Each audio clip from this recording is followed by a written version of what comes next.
recording. So So, that, yes, we are here. Jeez Louise. yes. Technical difficulties like a mug. Technical difficulties, but it's all right. We here now. Right.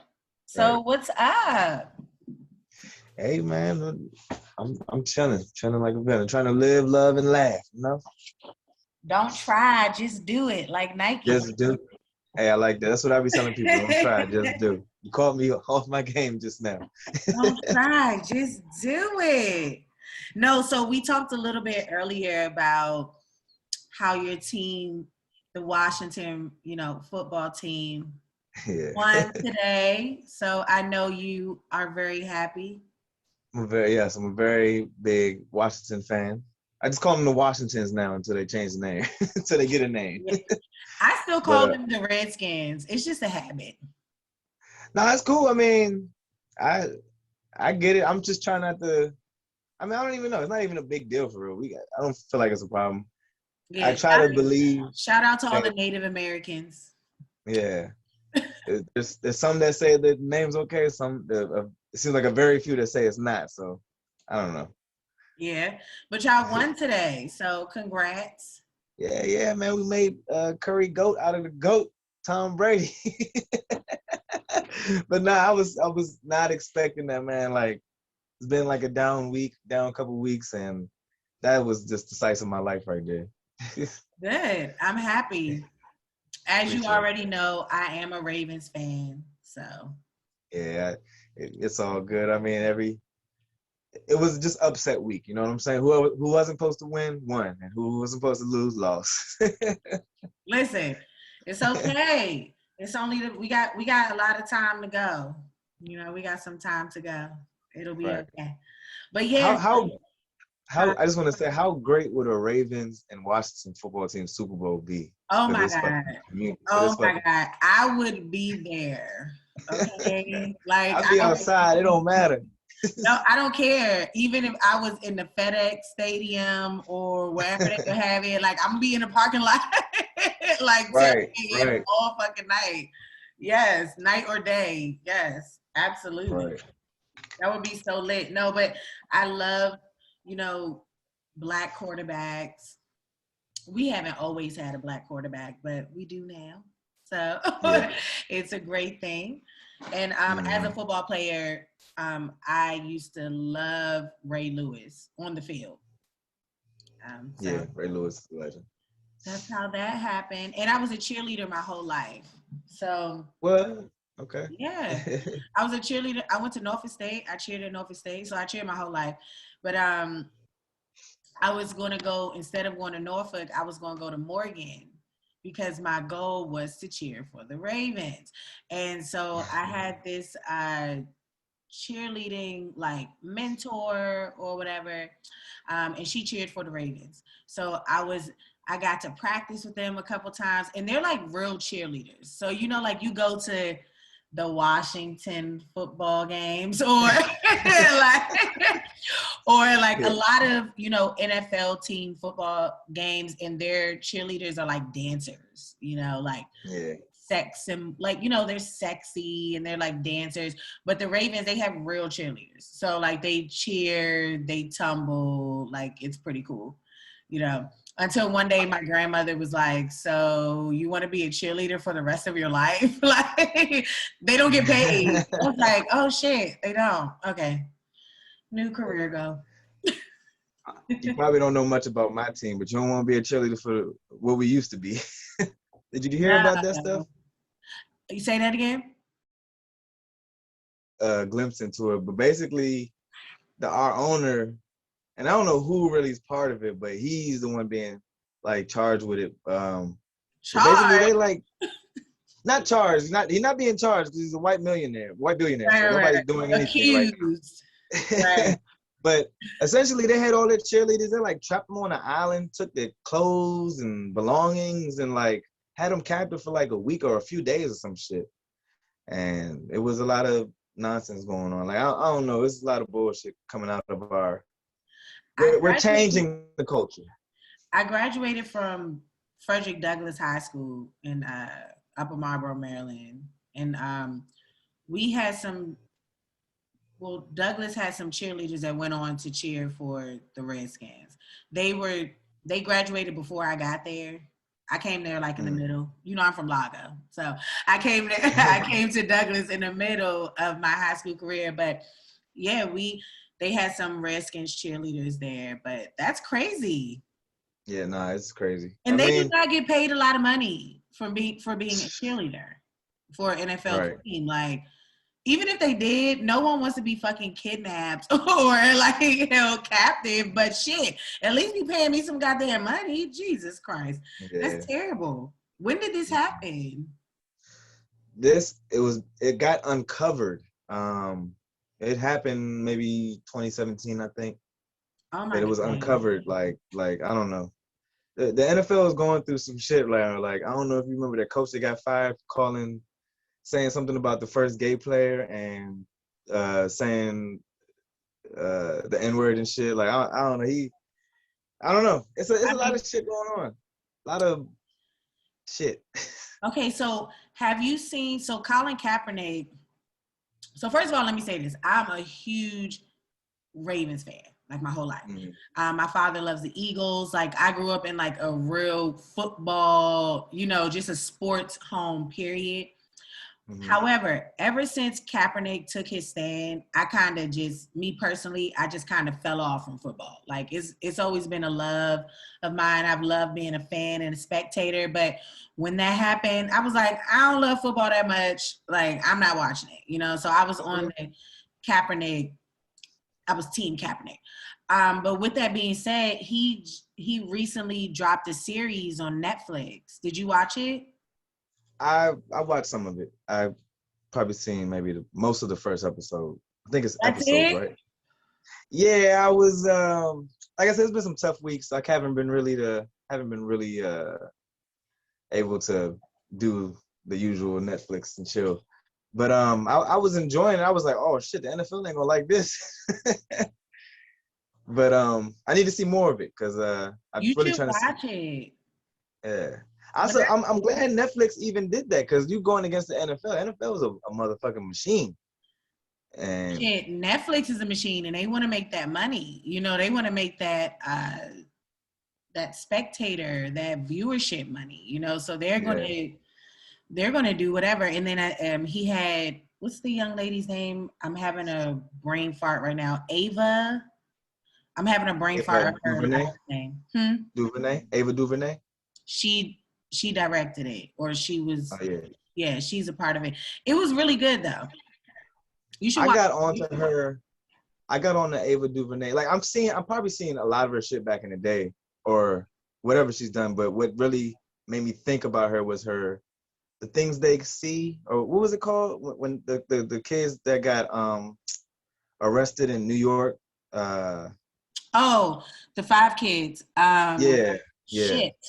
She did that, and that shit. I forget what the name of the movie is, but yeah, they got hemmed up on that. You know what? I'm about to Google it right now.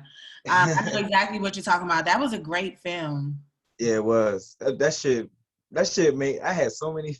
Like I never felt so sad, watching something before. Did you know about it before? No, I didn't. I did not. Yeah, that happened in New York. Let me see. When They See Us, I think that's what it is. When They See Us, yeah. I think that's what it is, yeah. It is. It is called When They See Us. And she did 13. She did Selma before that. Okay. I mean, she does Queen Sugar, which I really... I like that show. They're kind of for a loop right now, but I do like that show. I watched it for a little bit. I liked it. It's pretty good. I like it. She did Girls Trip. Oh, for real? Yeah. Okay, she really answered some shit. I thought she was. And she has a lot of shit on here. I'm just skipping like onto the stuff that I know is, Yeah. But she did the 13th. Yeah. So. But When They See Us was a really good film. I haven't seen the 13th. You talking about the 13th Amendment? Yeah, and she has like a... I still haven't seen that. It's good. it's worth a watch. It's not something that I will watch multiple times, but Mhm. it's good to see. Yeah. So you need to watch that Colin Kaepernick. But I like so you say you watched a little bit of the first episode. So I like that. I like the correlation that he made with slavery and like slaves being sold versus Yeah, football players. I thought I've that was always pretty dope. I've always kind of thought that he ain't the first person to say that, Not at and I all. was like, man, I'm glad you have this platform on Netflix to let people see this because yeah, and these players need to wake up. I mean, I don't know. I'm pretty sure nobody. I mean, they're aware, but at the end of the day, they making millions. So it's like, all right, But see, they're hope and making pride. millions, and the owners are making billions. Yeah, exactly. So that's the difference, like to regular civilians like myself, like you and myself, we're like, damn, they making millions, they good. But the Right, owners, they're like generational wealth. There are so many in all NFL players, even basketball players, they don't make money to generational wealth. I know football right. players who have played in the NFL and they're Ain't got no not money. they're not super rich, like Some of so. them, so much of them go bankrupt so quick. They, young and dumb, I guess, or whatever. How I mean, old is when do they retire? They can't be most football players are not 34, that's true. 35, you know what I mean? So Like you're they're saying, like not getting everybody could be a LeBron, not everybody could be. I'm trying to think, but not everybody could be that. So you're not getting that, like you said, that generational wealth. Only don't few know. And players are.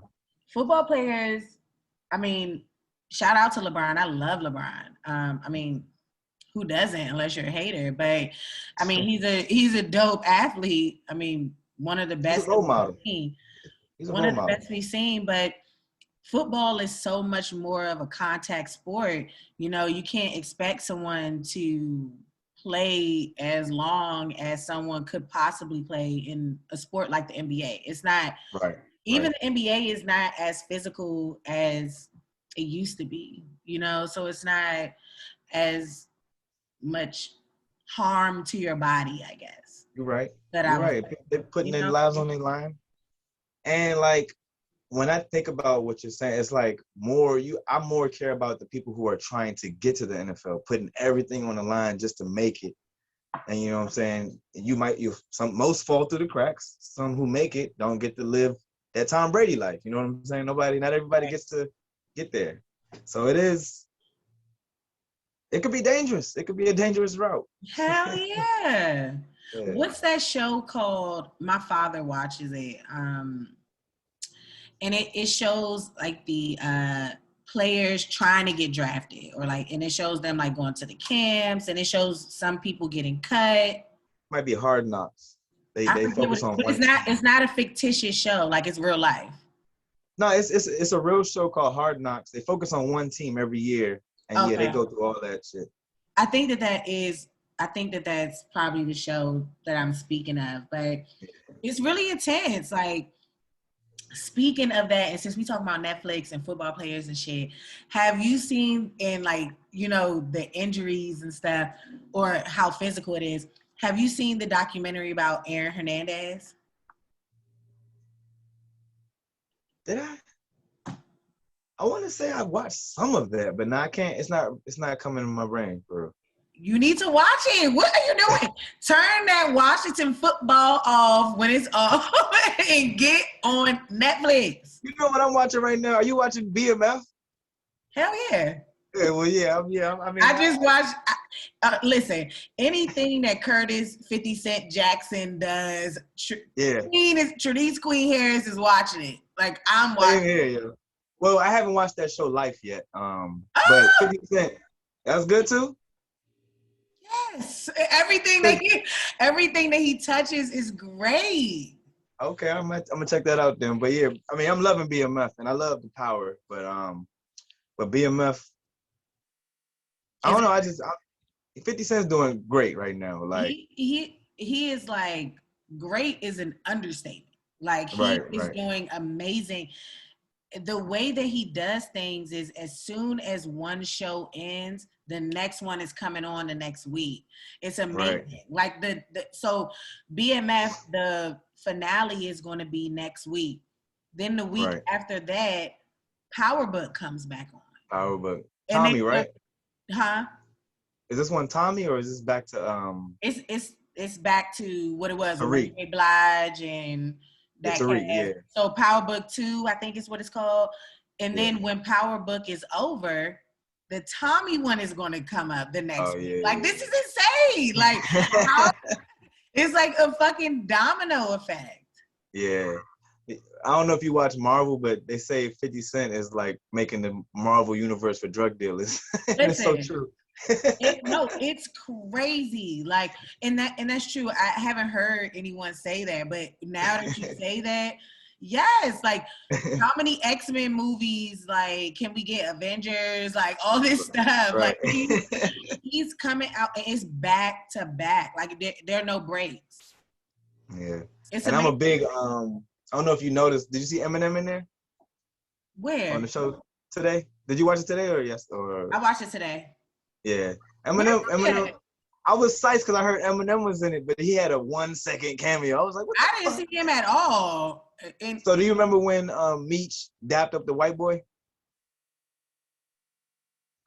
And what scene is it? that was white boy Rick. Like Eminem Oh, was playing okay, white okay, boy okay, Rick. okay, okay. And he was like, yeah, he dapped him up real quick, walked past him.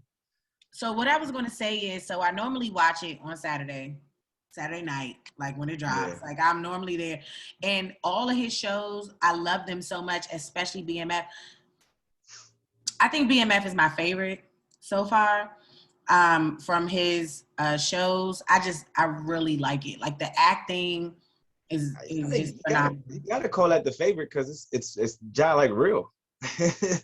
But You know, that's what's it's my favorite because of the acting. Like, Power to me is like it's just like a dope ass street soap opera to me. Like, yeah. some of the scenes, I'd be like, come on now, you know damn well. But BMF is more, and then this is one thing that I like about 50 Cent and the things that he has his hands in, is that he gives a lot of Black people jobs that we wouldn't normally see, you know, at least at this Yeah, I time. was just thinking that today. I was just thinking that today. Mhm. I was like, he really pulling people out that it's like we miss seeing them. You know what I'm saying? And even the people we've never seen. So the character who's Right. playing Lamar, fucking Boy, that phenomenal. dude, that's the Like, it's greatest actor in the world phenomenal right there. acting. Yeah. It's phenomenal acting. It's grade A acting. Like, Yeah. you know, to me, I love Power. Like, I love it. But like I said, it's more to me, like, Power is like kind of like a soap opera. Like, it's like a hood soap opera, you I know, feel you on that. which I love. But BMF, and they have really good actors in there too, but sometimes the acting is like, I Well, don't know about that one. I heard Meech actually took like 50 Cent put him through acting school just 2 so he could do years. it. 2 years. Oh yeah, see, and that's With just what's up about 50 Tasha Cent. Smith. You know who Did you Tasha see the Smith is? rumor? Huh? Yeah, did you see the rumor about her being his mother? Is that true? No. Yeah, I was like, what the No. fuck? I didn't think this even. Yeah. But Tasha Smith, you know her from those Tyler Perry movies. Yeah. Yeah, so she's always the ghetto lady, but she's the director of BMF. And so Okay. she has, and this is what I'm saying, like, I don't know if it's only 50 Cent. I'm pretty sure there's a team of people. However, everything that 50 Cent put his hands in, there's always a Black woman who is the director. She's like, you know, the writers are Black. Even with Power, the lady Courtney, you know, I think that's so dope. Tasha Smith, though, she has an acting studio in New York. In LA.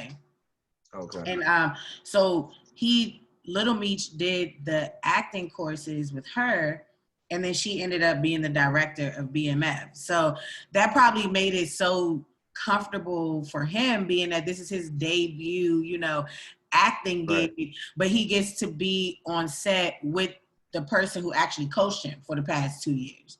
I don't think Right. that was planned for them. I don't think that he took the course and they knew that she was going to be the director already. But either way, it's genius. Yeah, great product is created. Hmm? The I said a guy great product Terry, has been created. Terry, he's on freaking All American. You watch that? Oh yeah, I used to. I haven't kept up with the last season, but yeah, I was Yeah. like, what the fuck? He came from that? I thought that show was so fucking corny, actually. The It's All American. super corny. It's kind of, but it's cool. Like I think that when people watch things, and even like when it comes to music, like you just gotta appreciate it for what it is. Like it don't Exactly. gotta be like your favorite or my favorite, Right. but just appreciate it for what it is. So I appreciate All American just for what it is. And then I also like that it's called All American, but it's mad black people in that. No, So I never, that great point. I like that. So I'm a support. That's what's up. I'm a support it. I like that. And that show is a lot like a soap opera to me. Oh, Like for it's sure. like a That's what it was. yeah. That's Power what turned Rangers me off a too, it bit, just but has I some like killing. It just got some Power Rangers too. It just got some gangster shit in it. it. But it's just a Right. gangster fucking soap opera. Hey, but I need Ghost to come back for real, cause yeah, I feel like you, like Power ain't really like, I don't know. I fuck with Ghost. I need him to come back somehow.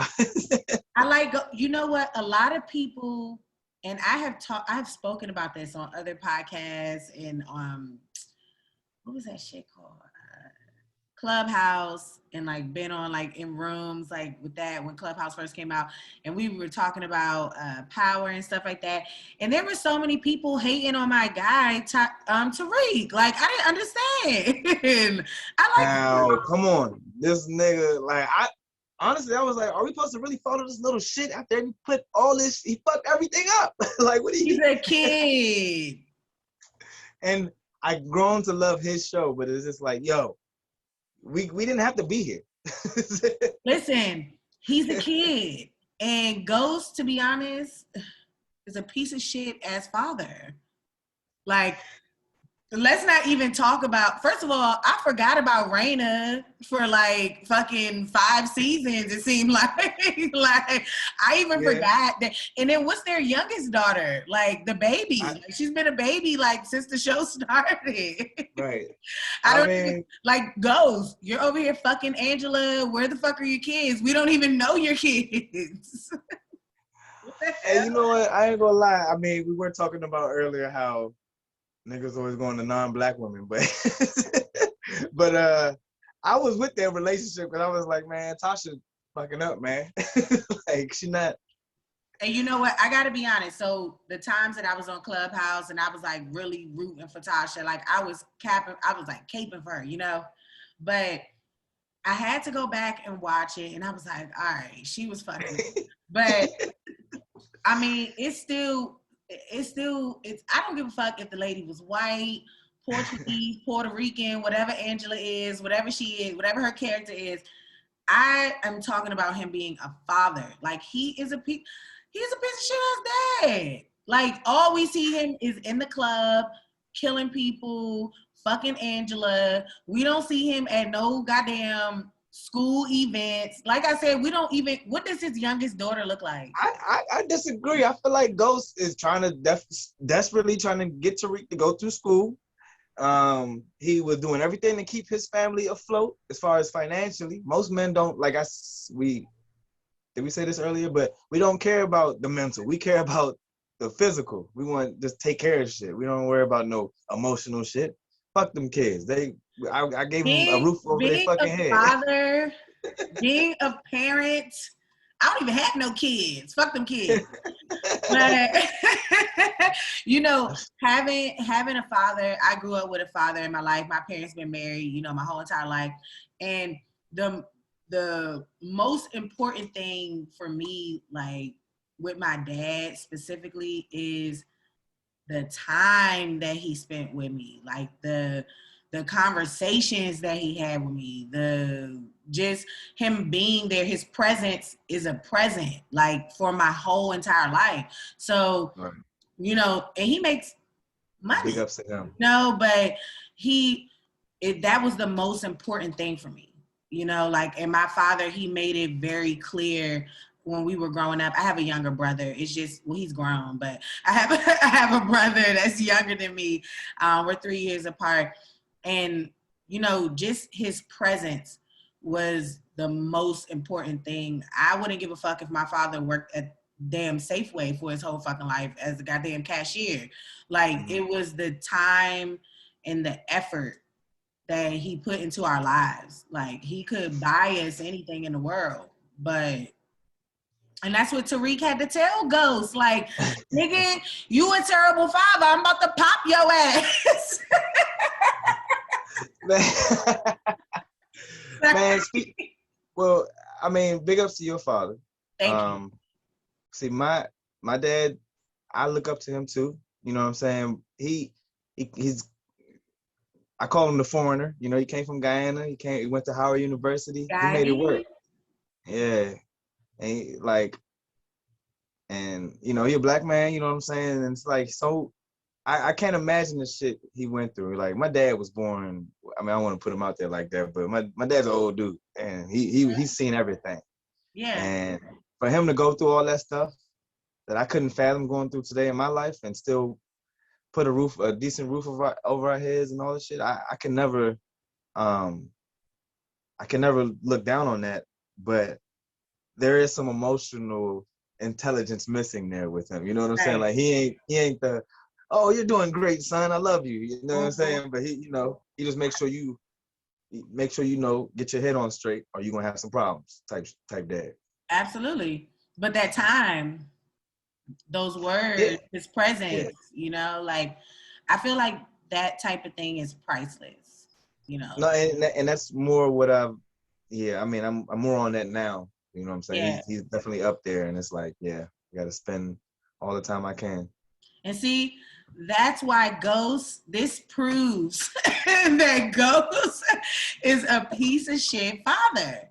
I mean, he fine, he make money, you know, he's good up in them what if it was his suits and all upbringing that. though? I sympathize for Ghost. I feel like Ghost didn't have the upbringing that he's supposed to have for Tariq. And like, he's just like, yo, I'm doing the best I can. You know what I'm saying? And that is understandable, but when we bring Angela into the picture, like, that has nothing to do with your fucking upbringing. Ghost was trying to live his high school life and his high school goals that he didn't get to meet. And he didn't realize that we are in the current time. You have a whole goddamn family. You want your wife to stop being in the drug game, but motherfucker, you done put her here. You married her for that. So you need to put her in some etiquette classes, or you need to set her up with some type of fucking bitch. I don't fucking know, but you married a ride or die. That's what you wanted. You can't expect her to change overnight.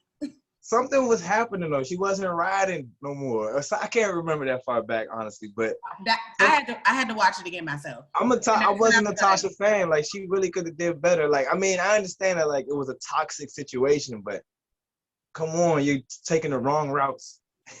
Nah, she wild out. She wild out when she fucked Kane's son. Like, she did too much. That's right. Oh shit, yeah, I forgot all about that. She did too much. I ain't gonna lie. It was like she fucked the lawyer. You know, like, she was doing a lot. She was not listening to. She was not allowing her husband to be a leader.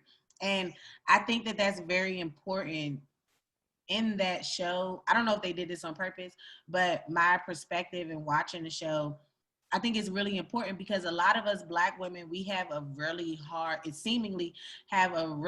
time being submissive, or, you know, letting our man lead. So even though I'm saying, like, he married Tasha when she was, you know, ride or die, da da da. If he's the leader of your household, he's the leader of your family, he's saying we're not going in this route anymore. As a wife, in my opinion, you should go with that. If you trust, I mean, you married him for this reason, for him to be the leader. So if that's what he decides to say, then, you know, we got to make adjustments.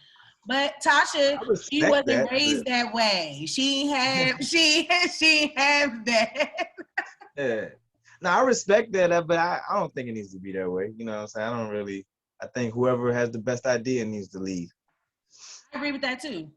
Yeah. But whoever has the best idea should lead. But just from my perspective, like as a woman, we get with men typically because like that conversation, what do you bring to the table? Like that's been like Yeah. kind of like a big conversation on the internet and things like that. Right. What do you bring to the table? For me, if I ever get married or whenever I'm in committed relationships with men, they don't tell me what to do necessarily, but especially if I'm thinking like if I were to get married, this person, he is more than likely going to talk to my father. Like he's more than likely going to talk to my brother before we get married. And they're basically passing the torch off to him to be my provider, to be my map reader, to be my guide, and of course if I don't agree or if I know something better than this man, then I'm going to make it known. But I mean, from my perspective, when us women, we marry a man, I'm not saying that they're the leader in all aspects, but if the goddamn man in this situation, he's the man that's the gangster, like he's the one that's the drug dealer. So if he's saying he don't want to do it no more, he want to go in another way, then bitch, you either gotta go your own way, which she decided to do, or you're going to go with your husband. And what was the point of marrying him if you're not going to trust the moves that he's making? And you've been trusting the moves he's been making this whole entire time. So to me, that's where she fucked up. When he started coming to her and he repeatedly came to her and was like, Tasha, I want to go legit. Like, and she was like, fuck this club. We got to sell these drugs. Sure did. See? You make her remember all that shit. That's what she was trying to get straight. That's not being a good wife, in my opinion. A good wife would have been like, okay, let's sit down. You want to go in a different route. He already got the fucking club. So he want to go legit. So she should have been like, I'm going to help you go legit. We going legit. Fuck it. You're right. What we got to do. But you saw how, what's the dude in BMF? How his girl was getting on him? Like how the mother came to her, was like, you got to stop enabling her. That shit was so powerful. I was like, oh, shit. Yeah, and see, her, I forgot her name right now, but Terry's girl. I don't know. See, I gotta watch that episode again. I only watched it once. Like I said, I normally watch whatever he does twice, just because it's so good, and I normally miss things or whatever. But true that. I don't know. I'm not like hating on her because I do understand where she's coming from. Like they have a child. Their sister has recently been attacked. Her friend done got killed. A kid. Right.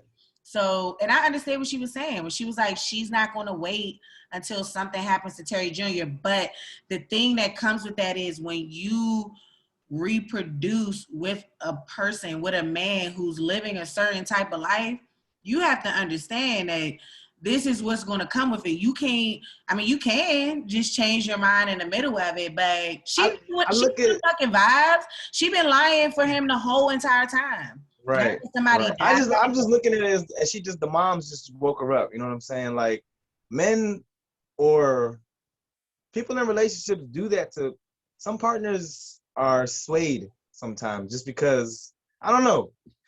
How do I put this? She was not fucking swayed. First of all, remember that scene because she said to Terry in this episode, she was like, you told me to lie to your parents and da-da-da.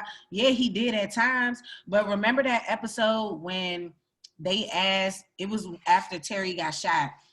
And they asked the parents, Terry's parents asked them at the dinner table, like, whose car is that?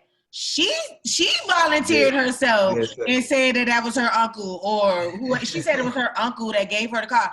bitch, you with the life. You with the lifestyle. Like, this your nigga. Like, this your man. This where you going. So now that somebody got killed, a kid, you can't see. You have to be more cognitive of. We all do, like, of the choices that we make, things that we get involved in. Mm-hmm. Why would you have a fucking baby by a fucking high schooler who is a guy? He's in high school. Like, and you already know the type of life that he's living. So you can, like I said, that's on you. But to me, it doesn't make sense.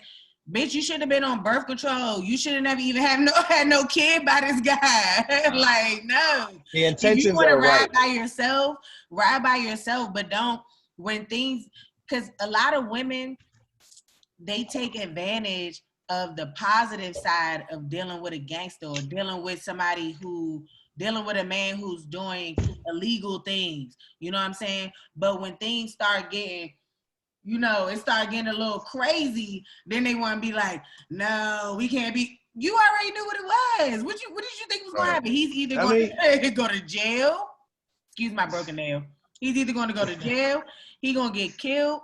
Something negative from this is going to happen. And you're lying for him. So don't get in your feelings now. Go in the bathroom like she did. Cry. Get yourself together. And come the fuck back out. And I don't know. I don't think she going, in the finale, I don't think she going to leave him. And if she do, I know the real story. But but in the show, I don't know like how they're going to show it. But girl, you've been benefiting from this life. Like, somebody got killed. I feel what you're saying, but at the same time, I think the intention is right, though. You know what I'm saying? You're like, oh, look, we niggas dying and shit. I thought you was just selling coke or whatever the fuck. You know what I'm saying? But that's what I'm saying. That's so naive. Like, it is. That's very naive. And you have a kid. So let's say that this didn't happen. Let's say that, what was his name? Darius. Let's say Darius, the little kid, he didn't get killed. It could have been anything. Somebody could have ran in Terry's house and into their house into his baby mother house a long time ago.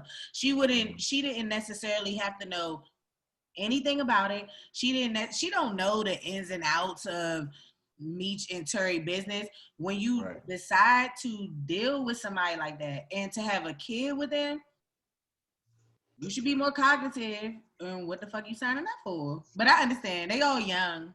They in high school. It's hard to remember. It's hard to remember that sometimes. But they do a good time. They do a good. It's great. They do kind of make it look a little real sometimes. Like, oh yeah, they do. High school. It's amazing. I love this show, and I like Terry's girl too. I like her because, like I said, she has, from what they've shown, she has definitely like rode for him. And like I said, that one scene when his parents was pressing him out about who Benz is at, how you got a Benz? Oh, that's my Uncle Benz. Ain't nobody tell her to say that. Right. She said that shit that was lit. Like that was her. And that's what his mother said to her though.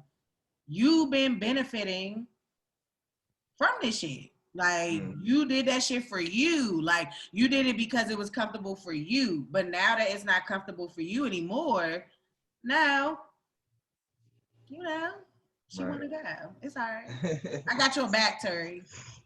But I know the real story. So that's how I know, like, she's not, everybody, a lot of people know the real story. I mean, Meech. I personally don't. So, I mean, I'm not going to say it then.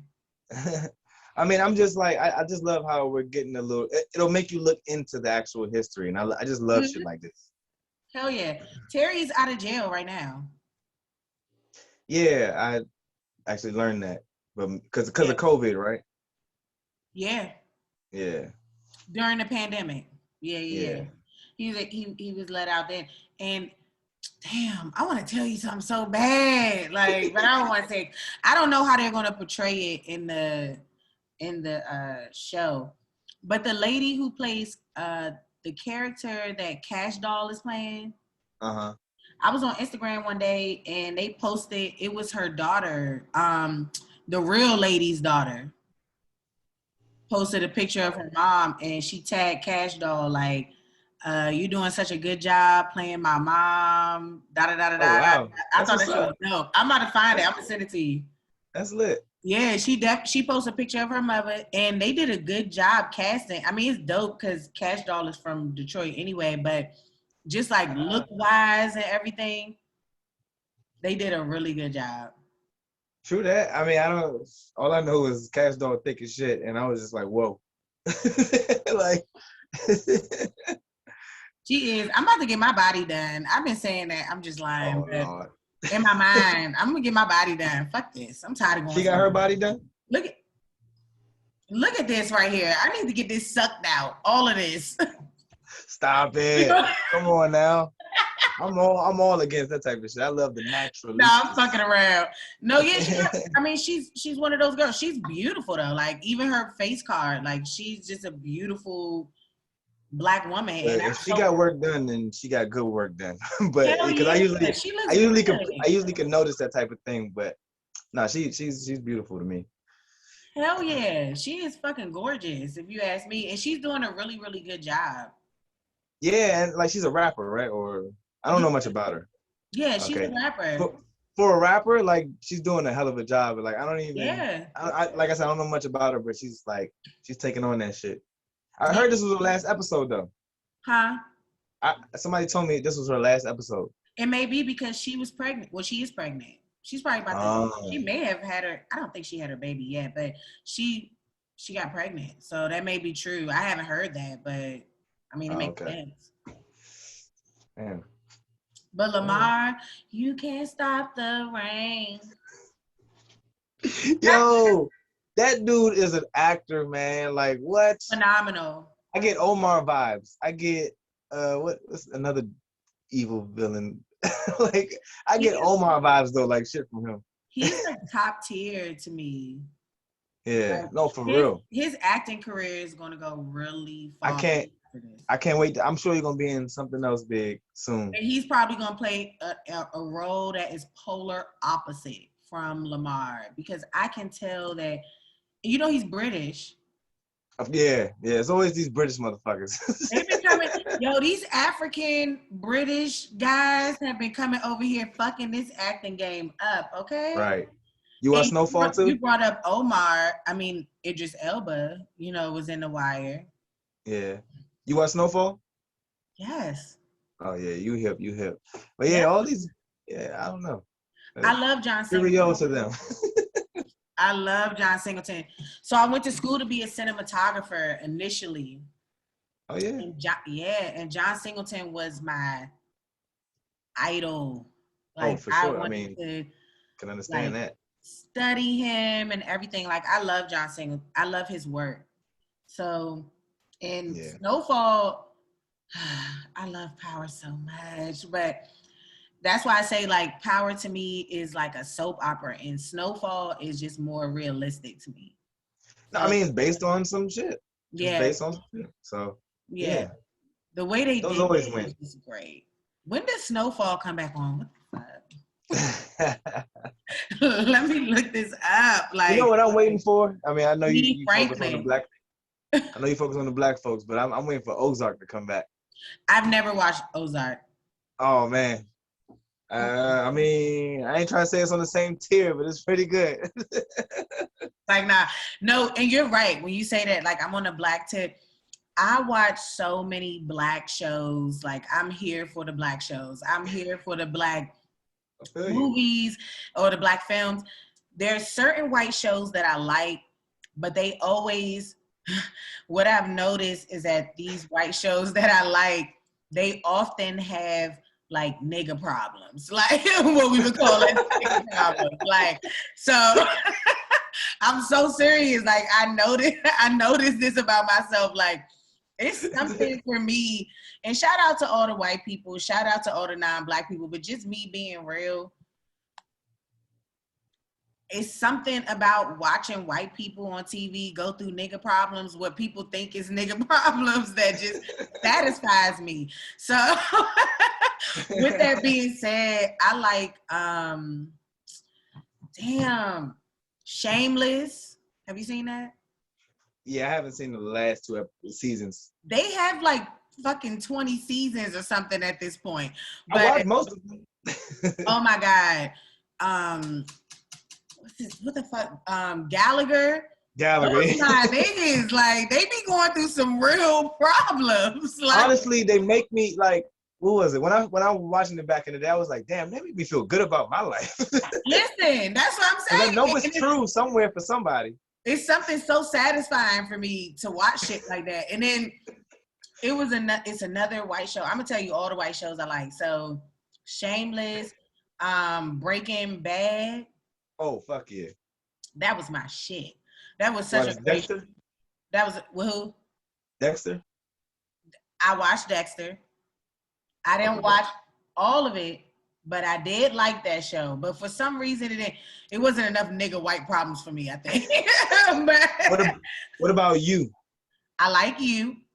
Okay. So, but I haven't been keeping up with it because I heard the girl is like going crazy now. Like she's like a crazy person too. So I haven't been up to that. But I like murder shows and stuff like that. So weird. But so I do like You. Sorry. But my top is Shameless, Breaking Bad, This Is Us. I love that show. Haven't seen that one yet. You got to check it out. That's probably like the best writing of a show that I've like to this day, like that I've seen. It's a white show. It's amazing. Hear that? Top 3 white shows, everybody. Listen, nigga problems. White people with nigga problems. They got the Right? biggest problems I ever seen in my life. It intrigues me. And I just watched this show on Netflix called Made. I like that shit. And I heard about that. It was a white show. It was really good. Nigga problems. Just white people with nigga problems. Yeah. I like to see that. I do. It does something for me, you know? So you know what it feels like. Yes, so you do know. You motherfucking knew. I knew motherfucker you. You trying to call us ghetto. Right. Our asses living in goddamn trailer parks and shit. Struggling just like us. No, but honestly, like I don't watch Friends, that 70s show. I ain't watch none of that type of shit. I'm trying to think of some more white shows. It's so many. It's so many. Right? I fuck with Seinfeld too, though. I give you that. I watched Seinfeld when I was younger, but only because my parents, they watched Seinfeld at that time. So yeah, that was something that I liked. But yeah, I watch a lot of black shows. So I'm on the Wonder Years. Have you seen that? See, you got to get up. You know what? We're going to schedule this shit. We're going to do a fucking Netflix and chill. We about to smoke. And we about to watch these fucking shows. The Wonder Years. I'm with it.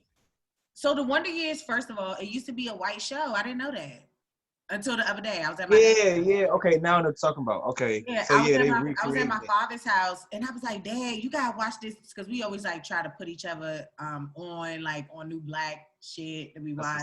And shout out to all these streaming networks, because it's making it easier for certain films and scripts to get picked up, because they're not going to these larger platforms like Warner Brothers and things like that, so they can like do their shit on the streaming. So we try to put each other on a black show. So I was like, I thought I'd put him on some shit. I'm like, you seen the Wonder Years? He was like, yeah, I used to watch that shit when I was a kid. I'm like, hell nah, that's not possible. Well, speaking of all the black excellence, so I'm sure you saw Harder They Fall. No. Oh man. Look at you. You caught me at. Oh man, I'm surprised you ain't see that. That's what you need right there. I'm about to look it up right now. You said Holiday Fall? No, The Harder They Fall. It's a black cowboy movie. Oh, The Harder They Fall. Of course I seen that. I watched it 3 times. Yeah. I'm sorry. I knew it. I was like, hold up, what? I thought you said something else. Oh no, I watched that 3 times. I don't even like westerns, but when you put some black folk in it, I'm going. I enjoyed it so much because I watched it with my dad, and he's like, he loves westerns. It's full of white. His repertoire of westerns are all white. And when he saw this, he was like, "Oh, these white folks ain't got nothing on this." And I was like, "That's a bet," because I thought you was gonna say John Wayne still got it or something. No, I was like, "What?"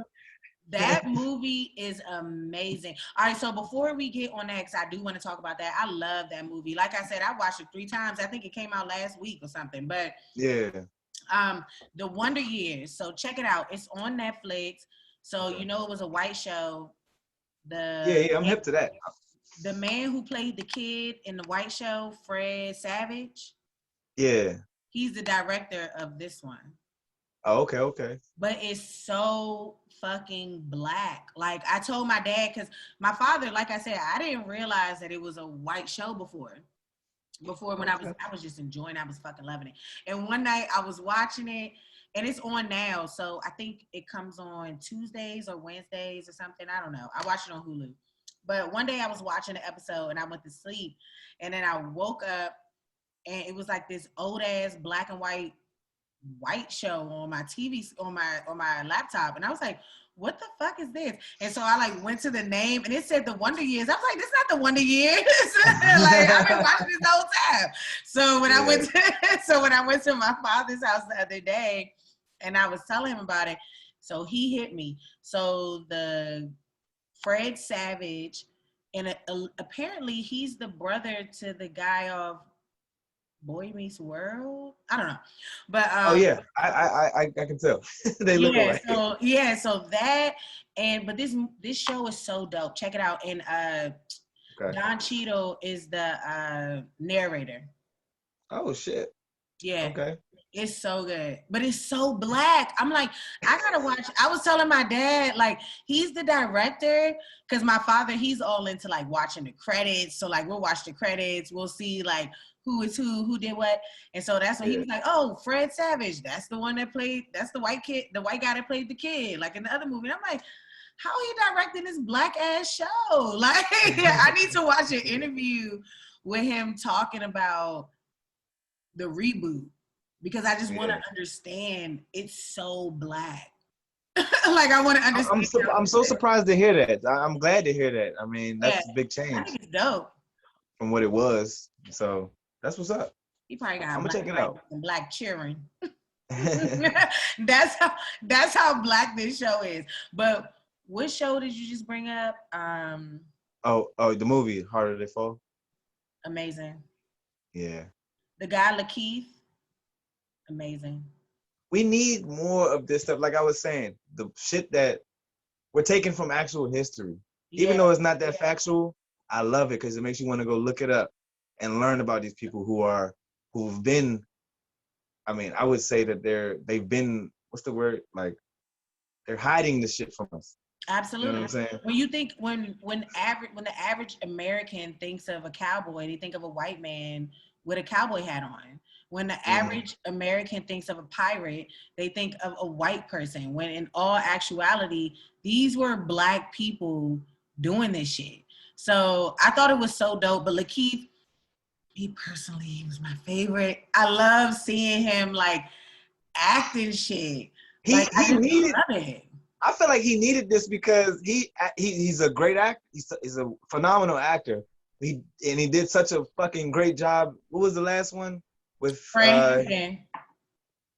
That shit. Like people hated him. I hate this nigga. So good that people really hated him in real life. Like right. So he needed this in that next drink. That's why I was like, yeah, this is wonderful. And he's about to be something, man. I can't wait to see him in more shit. Oh my God. You know he was in Get Out. Yeah. A lot of people, I feel like a lot of people don't know that. He's really, like you said, I agree. I can't wait to see what else he's going to do. But Regina King, of course, killed it like she do in everything else. Mm-hmm. The light-skinned lady, what's her name? And she fought Regina King in the movie. Zazie Beetz. And she played in Atlanta, right? Yeah. Mm-hmm. Yeah. She did good too. My father said something about her when we were talking about the movie. My father loved it. So my father loves Westerns, just like you were saying about your dad. So one of my father's favorite movies when I was growing up, even though all the black movies his favorite, but this man used to love goddamn Tombstone. So I think that's what it's called. Yeah, Tombstone. I heard of that. Yeah, it's a Western movie. Let me look it up. Let me tell you what white folks is in there. But but but he was like, man, that girl, the light skinned girl that played in Atlanta. Who Yeah. was she in Atlanta though? Cause I'm confused. I don't know who she was. She was the girlfriend of Childish Danny Gambino, Glover? I believe. Yeah, I think so. Okay. I was thinking of that. I couldn't correlate it. But he was like, She's in a lot of stuff though. Like she's been in some Marvel shit. She was in Deadpool. She's been in a lot of shit. I mean, I find her attractive, so I mean, like I'm a fan a little bit. So no, so that's what my dad was saying. My dad was like, she's so beautiful and like all this stuff. And he was, my dad is really funny. So he was like, man, she's so beautiful. You know, she wears her natural hair and da da da da da. And he was like, but it's always those type that be fucking and dating, marrying white men in real life. so I guess she's like, this guy's funny. is it true? Like, is that true? Did Yeah. she marry to a white man? Yeah. She married to a white man? She's with a white man. Let me look her up right now. I looked it up when so she actually got a lot of heat from that movie because Stagecoach Mary was more. Well, I'll just tell you what the internet said about her. She's blacker than that. Like, I'm sure. And not even just complexion wise, just more of what was going on. Like, I don't know, they kind of directed her as a club owner when she was really like like I forgot what it was, like a guide or something, like a taxi. I can't really remember, but this is it. That movie's based off a true story, right? Like based off of true people. Yeah. That's right. But it's like she had a much different role in real life. Mm-hmm. Yeah. Hold on, let me see. I'm typing her in right now. Husband or boyfriend. Zazie Beetz. Yep. Her name. Damn, is it somebody famous? He pale as a fuck. Oh Lord. I don't know who the hell this man is. Wow, that shit always pisses me off. So that's what my dad was. But he's white. Like this nigga is translucent white. Right. Like what? That's what's that nigga name? Let me tell you what his name is. Boyfriend David Ristali. I don't even know how. You know how them Europeans be having them crazy ass names. There's this white comedian who we got ghetto names. I don't know how to pronounce these damn. right.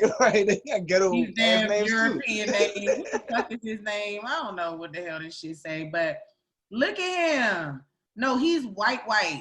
Look at this. Yeah. Man. And so my dad, that's what he was saying. I swear to God, he was like, yeah, she was in Atlanta. Like I didn't even correlate that. He was like, yeah, she was the girl in Atlanta. And he was like, it's always these beautiful natural girls or natural women who, and they play these type of roles on TV, but then they be with white women. But that's the same for black men too, though. Like a lot of black men that you think be with a black woman. Nate Parker. Right. Oh man, I love that fucking movie though he did. That's one of my favorite fucking movies actually. What about Nat Turner or the other one? When he was trying to kill them cops. Yes. I forgot what that's called. That was American. I forgot what it's called too. I love that fucking movie. I saw that. It was good. It was great, actually. I really, really love that movie. I like him as a film creator, as an actor, but I never seen Nat Turner, so I don't know that much about him.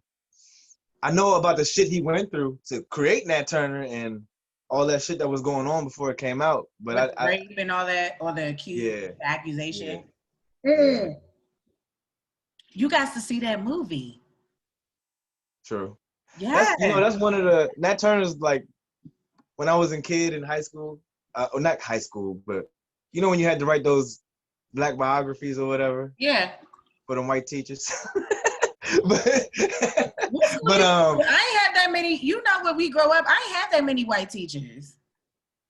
I went to Gwynn Park, so I was your rival over there. Yeah. You know, I grew up with your sister though. Yeah, I was actually trying to remember where the fuck I remember you from, but I don't. It's okay. Yeah, I grew up with your sister. But go ahead. Yeah. Yeah.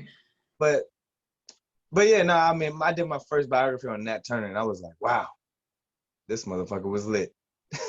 That's the soldier right there. You should see the movie. He did a really good job. Like, Oh, okay. he did a really good job. There's a museum because Nat Turner's from Virginia. Mm-hmm. So, but down, not Northern Virginia, like in the sticks. I can't remember. I'm about to look it up, but I know he's from Virginia. Excuse me. And there's allegedly a museum. I've never been, but there's a museum out there, and it has like his sword. Like it's a Nat Turner museum, Oh, I need it. I'm gonna check which that is out. pretty fucking dope. Mm-hmm. Yeah, I'm about to tell you where it is right now. But even Danny Glover, he's married to a white woman. Get the fuck out of here. Yeah, the guy that is. Am I saying his name? Childish Gambino. Oh, what? I'm thinking about the nigga that's. I think I'm I too say old his for this name shit. wrong because it's two Glovers. So I'm sorry, Danny Glover, if I said the wrong name. What's Childish Gambino real name? Man, Donald Glover. That's his I name. guess you're right. It's been a Yeah, while since so I it's, heard it. it's Danny Glover, who is the older actor. But then Mm-hmm. I think his name is Donald. I'm positive. Like his name is Donald Glover. Hold on, wait, let me see. Museum. Yep, it's in Cortland, Virginia. I ain't even never been there. I don't even know what the fuck that I is. ain't never even heard of that. Me either. But it's a museum in Cortland, Virginia. And they supposedly have this is where he did the revolution, It's his his righteousness. yeah. So they have that there. Wait, is it? I think his name is Donald Glover. My bad, Danny. Jeez Now you Louise. said it. You said it. You said Donald Glover earlier. Yeah, Donald Glover. And yeah, he's married to a white woman. They got like 3 kids. I mean, honestly, It I'm not always that be like that surprised. though. Like, why y'all trying to act like y'all all pro-black? Listen, okay, so this is a good question. This is a good transition, I think. So, Okay. in your opinion, do you think that you can be pro-black and marry outside of the black race? Uh, the immediately no comes to my mind. I'm trying to think about it further, but I feel like No, go ahead nah. and take your time. I mean, I just feel like nah. We way. I mean, you can have the knowledge. I mean, I don't know. Love is love, I suppose. um, Look, look. but what I was trying to say about him, he's the type of guy where I feel like he would have a white woman. Of course, he has a white woman. I'm sorry, I feel like that about him. Why? But see, and this is not. He's eccentric. So? I'm just saying he's not. I don't know. I'm not. I hope it doesn't sound like I'm downplaying him, but I just feel like he's gonna I step mean, out there. he's a geek. Yeah, exactly. But there are eccentric and geeky ass black women all over this fucking world. We're not all hip and cool. I mean, I don't know. I don't really think any. No offense to any other woman, but I mean, I love black women, so I don't know what. I don't get it. I can't speak No. for that man. Okay, so all right, so back to the question. Hold on, wait, look. Wow, she's paling out. Oh my God, you can't even see her. She's fucking Right. Shout out to her. So the question, and for everyone who's going to watch this, everyone who's watching right now, I want to make it very clear. I totally understand that the majority of black men marry black women. I showed those photos because of what we're speaking about. I don't think Is that true though? Is that true? Yeah. Do you know if that's true? Oh, it's a fact. Look it up right now. More. I mean, I can imagine it should be like that, but I just didn't know that. I'll look it up. For every race though, it's not just black people. Oh, okay. Every race, they marry within their race, like for the majority. For black men, I want to say the last time I looked it up, it was 80% of black men who are married, they're married to black women.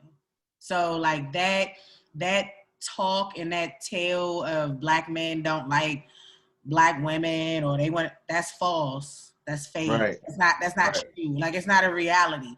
But the only reason why I showed those pictures is based off of the conversation that we're having now. I just want to make that clear. It does hurt. It does hurt folks though. I see women complain about that, black women in particular. And I'm just like, I mean, maybe they don't know those facts that we know now. Mm-hmm. But they say that, and I'm just like, all right, I mean, like, it's not, I don't know. I feel the same way. Do you feel the same way about the pro-black situation? Like, yes. You think? Absolutely. I'm gonna actually answer that question. Before I answer that question, I just want to say that anytime that I hear a black woman, you know, down in black men and saying, oh, they rather date exotic women or, you know, non-black women, I always ask them, how many black men do you know personally that's married to a white woman or a non-black woman? They 9 times out of 10, they don't know goddamn one. You know, I know so they don't know not one. So you're taking something that you heard and you're running with it. You never looked it up for yourself. You're taking something that you may see on television because, yes, are there celebrities that are married to white women? Yeah. But how many celebrities can we name that are black men that are married to black women? A shit ton. So I always ask black women when they make these type of statements, I'm like, how many black men do you know that are married to a non-black woman? You can't fucking tell me. You cannot tell me you have a group of black friends, black male friends that's married to all nothing but non-black women. And then I also have a problem with stats. Like, I don't feel like nobody really knows anything. Like, the people that, I mean, I ain't not trying to downplay the stats. Like, I was talking about something on my podcast about there being only 22 types of this type of bird left in the world. And I'm like, how the fuck does anybody know that? Yeah. 22 birds probably just hiding in the cave. I agree with that. And with that being said, I don't think that stats are 150% true. Mm-hmm. I don't believe that they're 100% true. However, they're close to fuck enough. Like, if black men were out here just marrying non-black women, it would be documented. Like, it would be documented. In my, all the black men that I personally know, if they're with a woman, almost all of them are with black women. And I mean, that's from when I lived in LA, that's from when I lived in Atlanta, that's when I lived in New York, that's when me living here, like, just in my personal experience, you know. And most white bitches and non-black women, excuse me, I'm calling y'all bitches because I don't know y'all name. But, you know, most non-black women who want to date black men, in my opinion, like Kim Kardashian type of Jones, they're only going to date a certain type of black man with a certain type of bank account. So them type of Jones is not riding around in the hood looking for no black dude. Fuck out of here. They going to fuck y'all, but they're not going to bring you home to their parents to marry y'all. And that's just the truth. But in those spaces, it's not even about black or white. It's just about green. That's the color that matters the most. I said in those situations, I had a white girl literally tell me, like, because I went to college in LA to an all-white, rich-ass school, shout out to FITM, in downtown Los Angeles, design school. And I had a white girl literally tell me that she would have sex with a black dude. Of course. Like, that's how she was saying it. Like, hell yeah, like, I will fuck a black dude. Mm-hmm. But marry him? No. What's the young, before I go on to the pro-black thing, the young lady who's married to Jeezy, we didn't talk about this on this Zoom thing, on this Zoom portion. We could bring it up later, but the young lady, Jeannie Mai, who's married to Jeezy, she's on the real. Before she was married to Jeezy, she was married to a white man.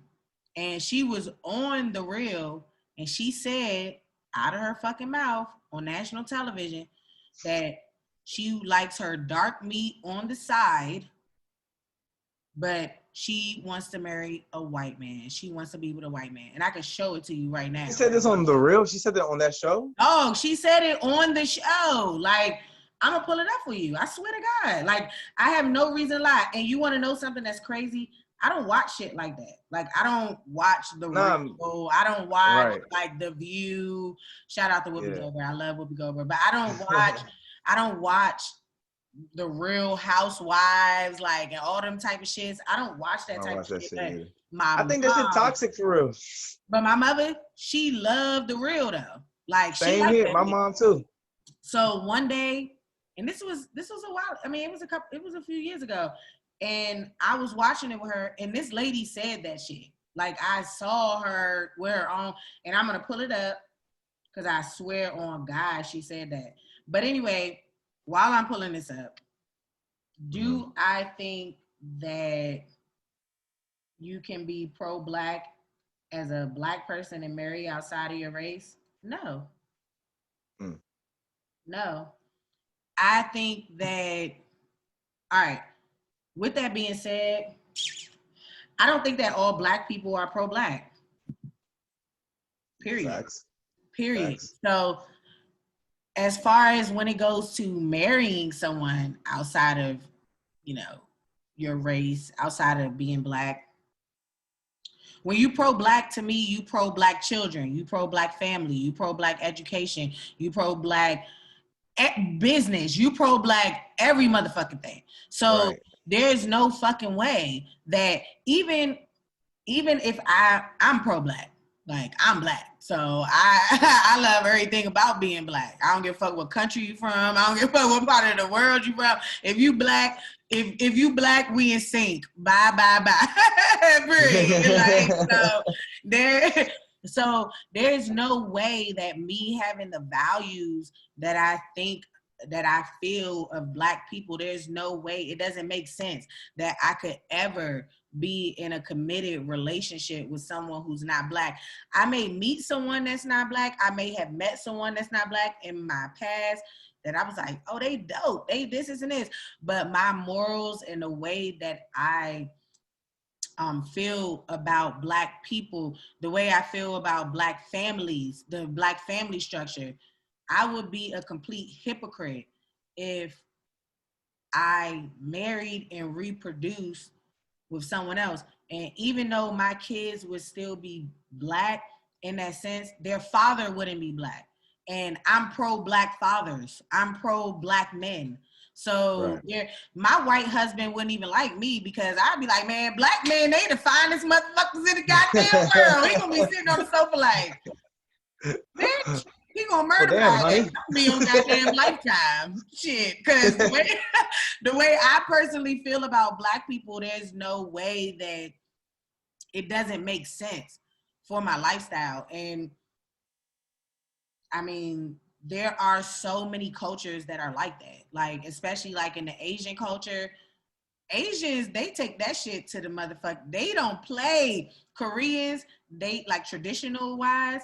If you're Korean, they don't want you to marry no goddamn Filipino. They want you to marry a Korean. Like that's how they feel. Like that's just how they want it. So I don't feel bad. I say that to say that I never feel bad about saying that. And you could be Black. You might be proud to be Black, but you ain't pro-Black. So what about, let's think about some wives though. Like, I'm thinking about Gary Owen's wife. I'm thinking about, should Dave Chappelle married to an Asian? Like, I mean, I don't know. I'm just thinking.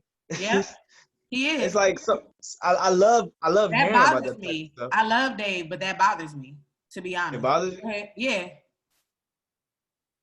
I would love to have that conversation with him. I love Dave Chappelle as far as what he does. I almost want to say I love him as a Black man, but that right there, it bothers me. It's interesting. I mean, you're making the point. Like, a lot of people, like even J. Cole, he has I'm talking about his mother now, but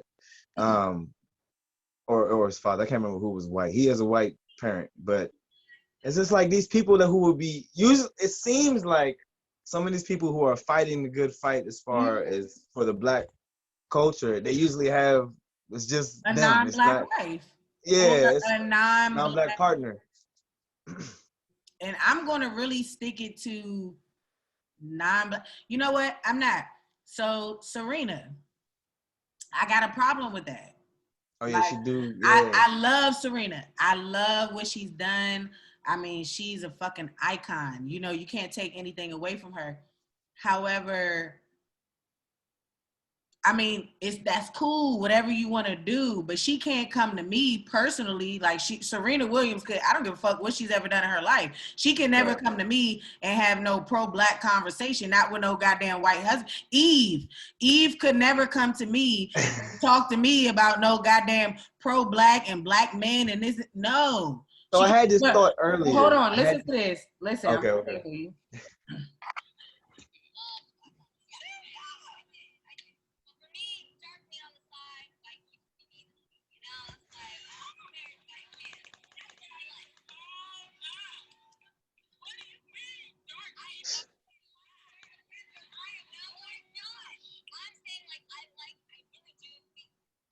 I ain't hearing it too well, but Hold on.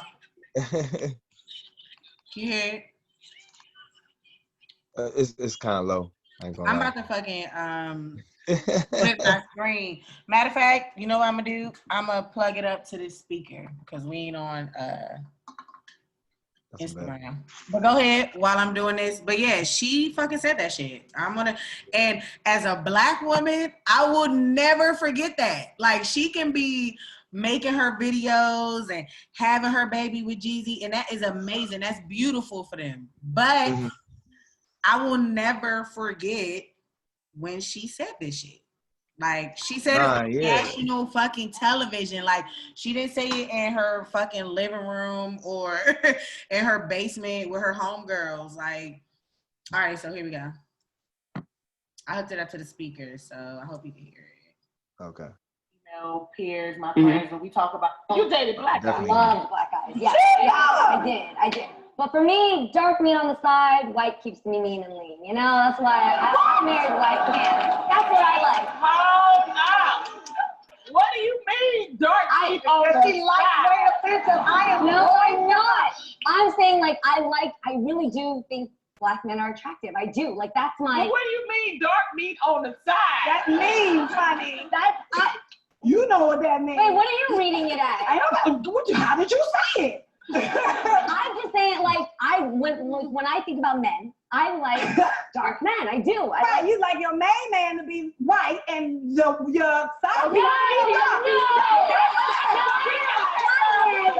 Wait, she trying to backtrack? No, what I mean.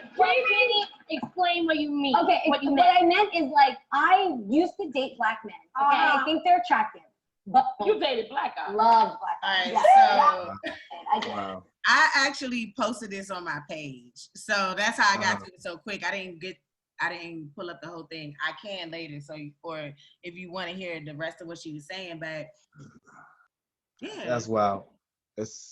She tried to clean it up too. no, but she got her a rich black man with some fucking. I ain't never slept with Jeezy, but I'm pretty sure he fucking breaking her off with some shit she ain't never fucking experienced. And he goddamn black. He a little gangster. You know, he got a little swag or whatever. You know, a little rough. He rough on the edges. Now she done fucking changed her mind, but she said that shit. And I mean, honestly, I have thoughts that maybe she's just doing that just to make herself look good because she probably knew she fucked up then. I mean, I hope it's not like that. It better not be like that. But I mean, what are we thinking about Jeezy at the same time? that's a great question. Great question. I think that I'm pretty sure that he's seen that. I would like to think if I was Jeezy's cousin, I would have been at his bachelor party. Like, hold on, Did you not see this? Like even Right. before the. Oh, yeah, I'm sure he has. I'm sure he got people doing that. And I'm sure he saw it. And you know, there's this thing, in my opinion, where it's like the special Negro. Like I'm the special nigga. Like she feel like, and I can't speak for him. I'm just saying in general, like in these type of situations, you know, that person feels that way about black people in general, but they don't feel that way about me. Like for whatever reason, I'm the token nigga. I'm the special nigga. You know what I mean? Right. And that's really sad. And like I said, everyone's not pro-black. That's black, and that's cool. Right. But you don't have to be pro-black. Like just because you're black, you don't have to be pro-black. In my opinion, you should be, but you don't have to be. So if that's how, I could never marry a man who first of all, I'm not marrying no non-black person anyway. I'm not gonna be in no committed relationship with no non-black person anyway. But look, I have this thought. Like, what if a pro-black person, a black person, gets with a powerful white person, and I mean, this is a little shady, but it's like they only getting with them because they can sway that hand, that white hand that moves over the world. You know what I'm saying? Like, or the United States or whatever. Like, what do you think about that? I think that's a mission. I think that's a pro-black mission. It's like, you know what? I'm gonna get with this white judge. We're gonna save all these. We get married. Maybe we could fuck. I don't know, but this shit ain't going. You gotta play the part. No, but this shit ain't going on paper. Like it's, you know what? You want to know something about me? This is so crazy that I'm about to say this right now. So I actually dated a white guy like for a little bit of time when I lived in Atlanta.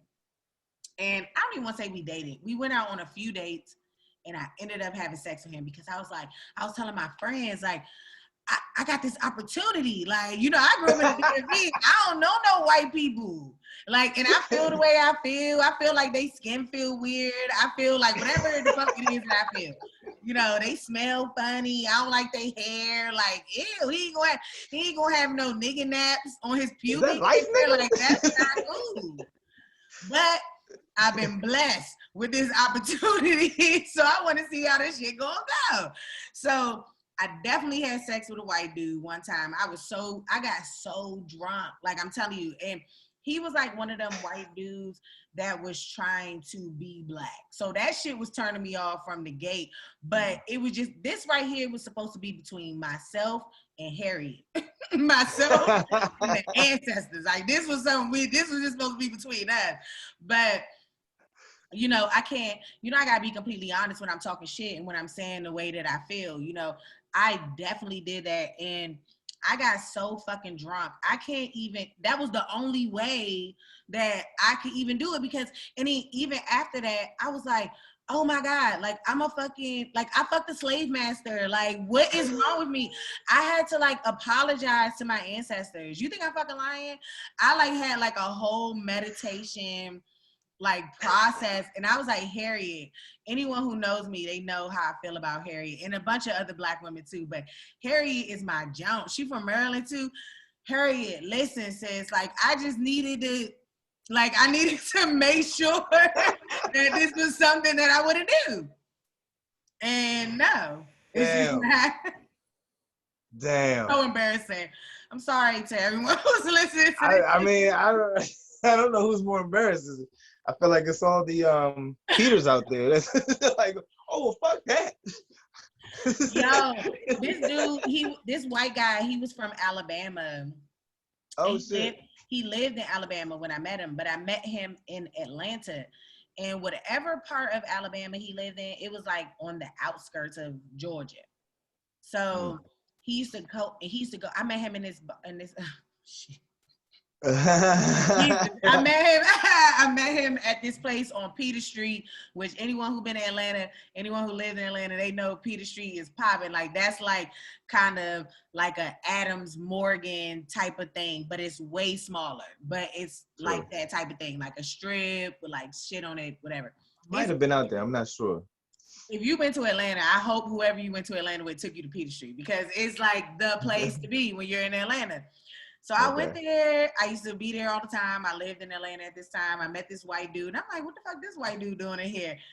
He fucking tried to talk to me. I'm like, okay, he kind of cute for a white guy. Let me tell you, I started conversing with him and shit. Like, you know, he got my number or whatever. We started conversing. He was so infatuated with black women. Like, it was so fucking weird. Like, I I knew what I was doing in the situation, but if Yeah. if it was another black woman who wasn't like on the same, I was just using. Lord forgive me. And look, I'm not mad at you for what But you've done. you I know, get this it. is just like a project for me because I was like, I finally got this opportunity. Shit, I ain't never had this opportunity, and I done lived in LA with all types of white dudes, but I ain't never been around no white dude that I was like, okay, like you got a little swag, all right. But he used to be like, yeah. I remember this one day. He was like, I live in Alabama. Well, I knew that from the beginning, but he was like, I live in Alabama. He was like, I live in an all-white town. This is before the movie Get Out came out. This was way before that. And so I swear to God, and he was like, yeah, I live in Alabama. It's an all-white town, but everybody in my town know I like black girls. Because I asked him, I was like, if you live in Atlanta, if you live in Alabama, why would you drive to Atlanta to go to bars? Like, that's so weird. And it's not like you bringing your Alabama friends with you. Like, you ain't bringing your white homeboys or whoever the fuck you hang out with here. And he was like, yeah, I live in an all-white town. Everyone there knows that I love black girls and da-da. And then just one day he was like, and I didn't talk to him for that long. I talked to him long enough to feel comfortable to be like, I'm gonna have sex with this man and see if I can. And it was enough. But he was like, "You want to come to Alabama with me?" I was like, "Fuck no, no."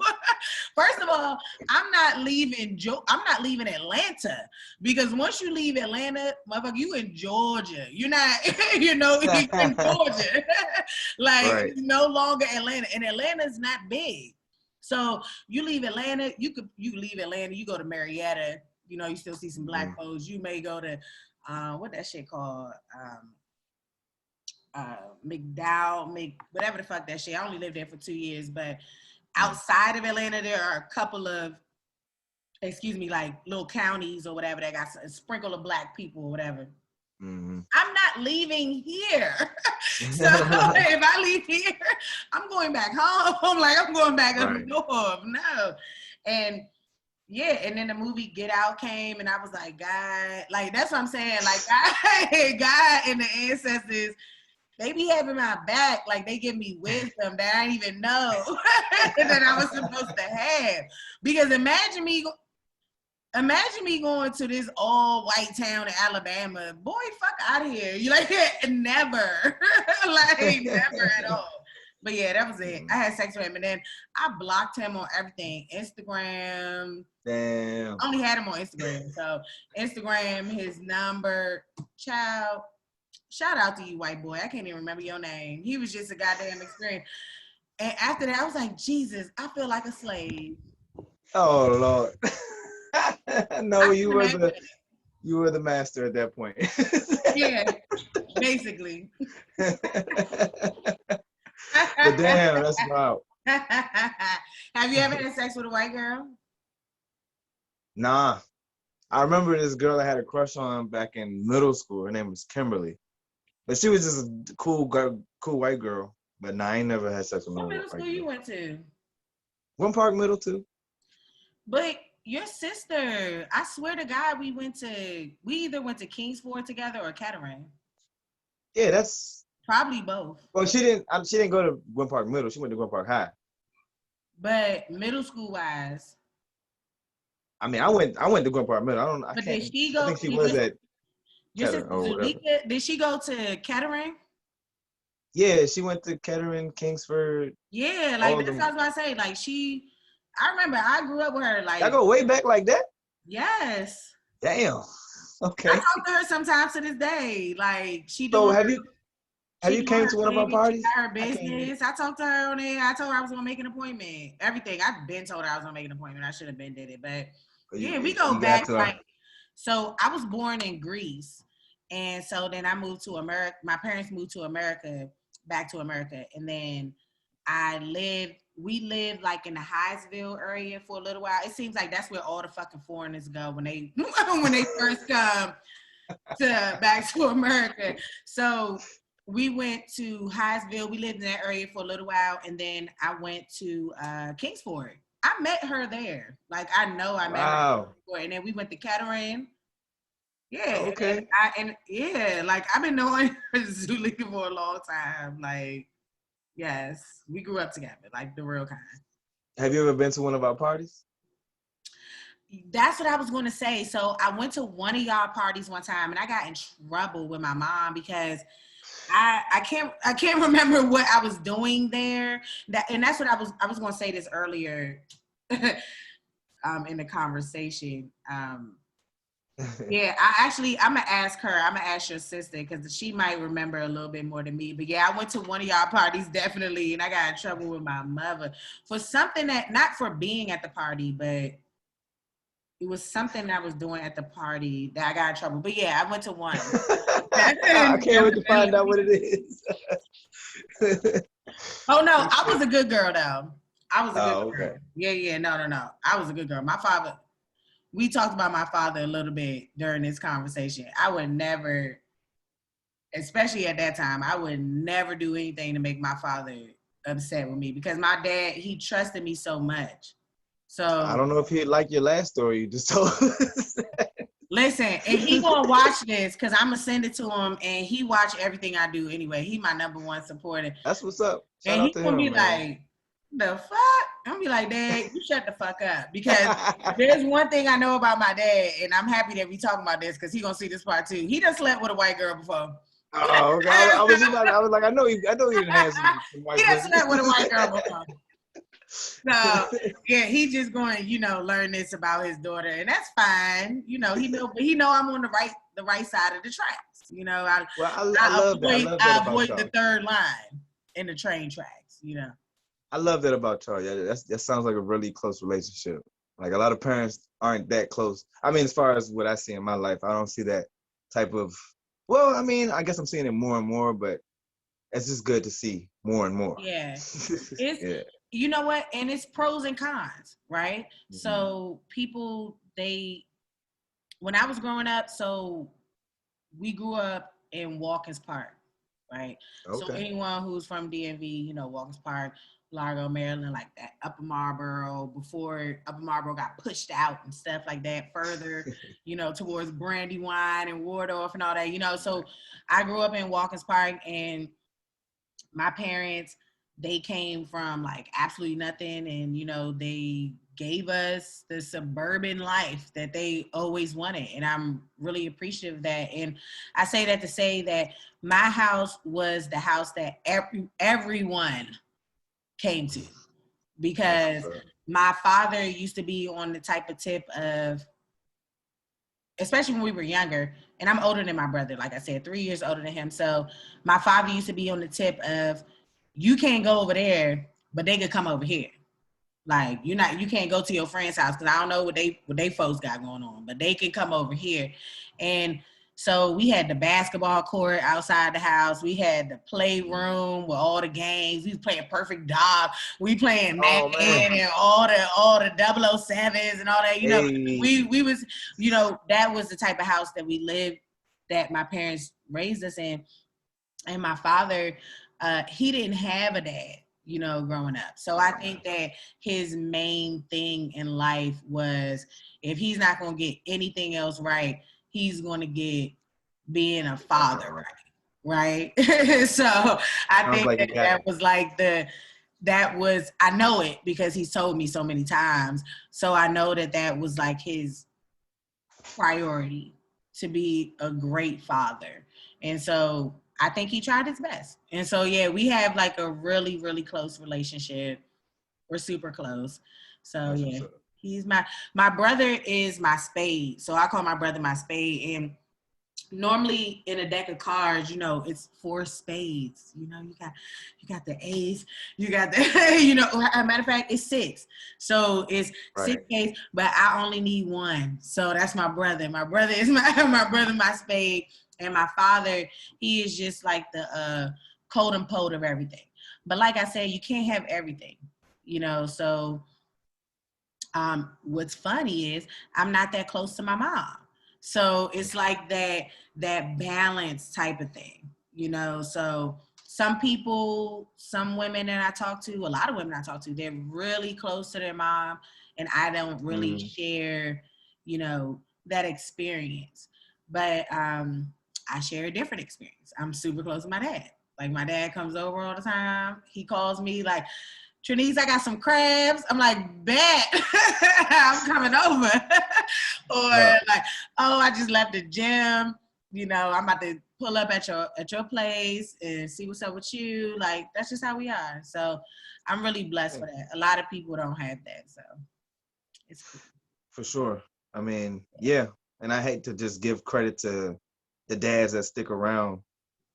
I mean, of course, your dad's doing much more than that. But, I mean, I don't know what makes people leave. I feel like, I don't know. But I'm just always psyched about that by itself.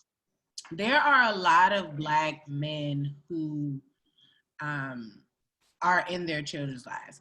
There are a lot of Black men who try to be in their children's lives, but you know, whatever situation they done found themselves and put themselves in, they may not be married, they may have a baby mama, you know, a mother to their child, and co-parenting is not the easiest thing for everyone. So, you know, that's a thing as well. And you want to know something? It just came to me right now. Sorry. I go so hard for Black men, and it's probably, damn, you know, my father, he won't see this. Shout out to you, Daddy. But I probably go so hard for Black men because I have so many just like solidified, like stamped Black men like in my life, not only my dad. I mean, you know, he's number one, but I mean, most of the men in my life, I mean, they're very solid, you know, and being that I have turmoil, like my relationship with my mother is like kind of turmoil. Maybe that's why I'm so like trying to stand up for Black men. Maybe that's why I'm more so, because I do so for Black women as well. I just feel like us Black women just complain a lot, and we complain and we critique. I don't want to say complain. We critique a lot, and I don't think that a lot of us Black women like being critiqued. And I've done it. That. Say it again. No, so I definitely feel that, but I mean, I just feel like it comes from something. Absolutely. All of this shit comes from something. I mean, it doesn't come from, you know, out the air. And I'm a Black woman my goddamn self, you know, so I'm not saying like, I am Black. I love Black women, Black men. That's why we were talking about, and like I said, I don't think we talked about this in this Zoom video. We talked about it on the live, that text message or that meme, that post that I sent you, not a meme, a post that someone posted. I don't like that. And I see that a lot, you know, Black men being openly critiqued. And let's talk about my man, Kevin Samuels. So Kevin Samuels, he is a person he's a Black man who, he has gotten popular for critiquing Black women. I don't agree with everything that he says. However, I agree with the majority of the things that he says. Yes. Yeah. But I don't agree with every last single thing he says. I don't agree with every last single thing nobody said, but I do agree with a lot of the things he says, as well as a lot of the things that, just speaking about him specifically, that he says is based off of facts, is based off of stats. A lot of people in our community, and maybe in general, but just specifically for our community, we go based off of our emotions. We go based off of our opinions. We go based off of our feelings. We don't do our due diligence to look things up. We just get upset, you know, about what's being said to us. I don't see Black men going online and making no type of posts about women all the time. Like, I don't see that. Like, and maybe that's just me and just the space that I'm in, but I don't see I don't see Asian women. I follow a lot of non-Black women, you know, because I went to the college that I went to. I don't see white women going on their social media, on their platforms and speaking negatively about white men, whether or not they feel it or not, whether or not they have their girl talk and they say things that they say in their living room, and that's cool. I don't see them getting on platforms and just bashing white men. I don't see Asian women getting online and bashing Asian men. Like, I don't see that. And I feel like in the Black community, it's just so much division, and it's I think it's sad. part of what we're put in. You know what I'm saying? Like, I mean, it's what they want. Whoever's trying to keep us down, we probably know who, but I feel like this is part of the game. Y'all you know white motherfuckers. It's like, nah. Hold on. Let me get something. Hold on. Hold that thought. Please don't change your thought. You good?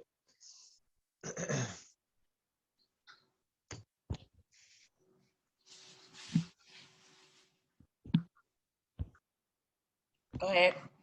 I'm gonna edit that out.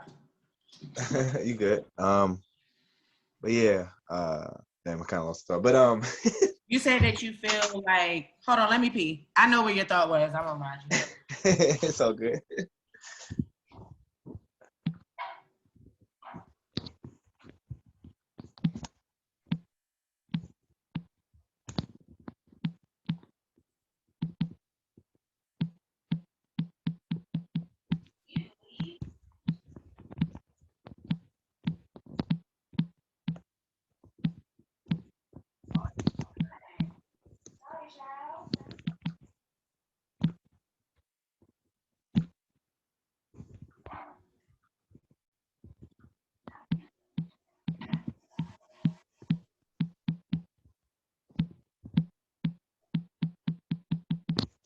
Oh yeah. I don't drink on my shows no more, so. So you drank all your what? I said I do not drink during my shows anymore. Right now, since it's like a leisure, it's not gonna be I'm gonna edit it to look really cool, but you know, I'm gonna edit all this out anyway. But, okay. Yeah, so I was saying I don't drink on my shows, so I don't be having to use the bathroom. I'm learning that could be a I problem. don't smoke on my shows no more either. But I used to when I first started. But yeah, I don't do it anymore.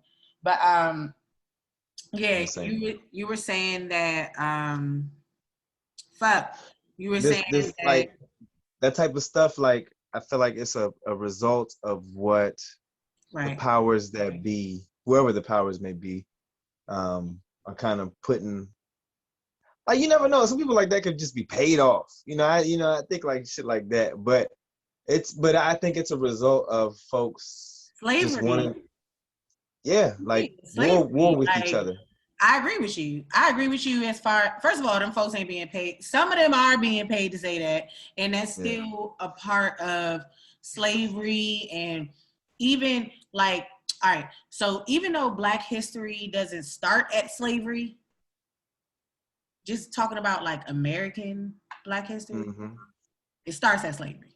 Like, and I know that people don't like hearing that, but it does. Like, Black American history, even though it was slaves in Trinidad, it was slaves in Jamaica, it was slaves all over wherever there Black people, Haiti, like wherever, Dominican Republic, but just talking about Black American people, our history starts, our direct history starts with slavery, unfortunately. And slavery, within slavery, white folk, because I ain't scared to talk to y'all motherfuckers like now. They the ones trying to erase this shit. They ain't trying to, like, that critical race theory shit. They trying to delete that. Yeah, they don't want people to talk about that shit. But guess what? It causes violence. But guess what? It's too late. It's too late because, and I'm gonna get on that too. So it started in slavery, in my humble opinion. And in my humble opinion, it started with slavery, with the house nigga and the slave in the field nigga. As soon as you separated, That causes division between us. You know, it's not division with them, it's division between us. Then you have to admit these white people are crafty as a motherfucker. what? They're smart as shit. They're fucking geniuses. They're evil fucking geniuses. Evil fucking They're geniuses. evil fucking geniuses. Like the plan that they put together is immaculate. Like, and the shit really came true. Have you ever read the Willie Lynch letter? No, I haven't. I'm gonna send it to you. If you read this letter, everything in the letter is everything that's going on right now. Like, it is amazing. Like, these people, you know how like they say some people plan for the future, some people plan for right now. These motherfuckers was planning for the future. Like, they were planning on a way to keep us mentally in a certain mind frame that they want us to have. They're geniuses. I mean, you got to give it to them. You have. Would you say that's still working today in a majority? Yes. Or would you say it's in a majority of black folks? You think we're still brainwashed? Yes. Mm. In my opinion. That's not. I mean, that's not a statistic thing. And the only reason why I feel that. All right, so if I would have just stayed in the DMV this whole time, nah, I probably wouldn't have felt that way. I probably would feel the opposite. But because I have moved around and been around different black people, the DMV is very special. Prince George's County specifically is a very, very special place for black people. People now, they want to say that Atlanta is like the place for black people, and fuck no. PG County is the richest black county in the nation. We have been the richest black county in the nation for the past 15, 20 years. Ain't nobody fucking with us, period. Right. So I say that to say that if you grow up here, not you, but in general, if someone grows up here, your perspective is going to be from here. We go to HBCUs. We do everything that's black. Right? Like, we go to black schools. You done went to Gwen Park, so you went out there, so you had some, you had a little bit of a difference, but you still grew up you weren't the minority. I mean, you weren't the minority. It was a black school. I mean, yeah, that's what I'm saying. I'm very familiar with Gwen Park.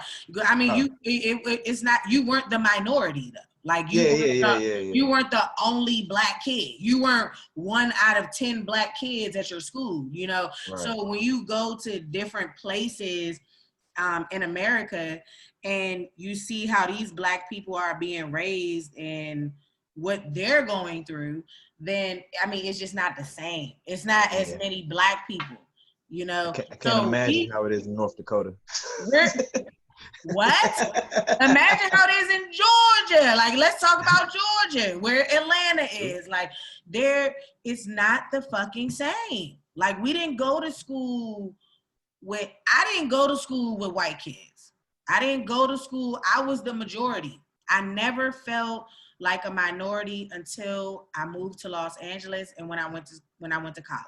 That was the only time where I was like, fuck, like, this is not the goddamn DMV. Right. And so we have anyone who has been raised here in the DMV as a black person is a privilege, because other black people who are raised elsewhere, they do not get to experience this.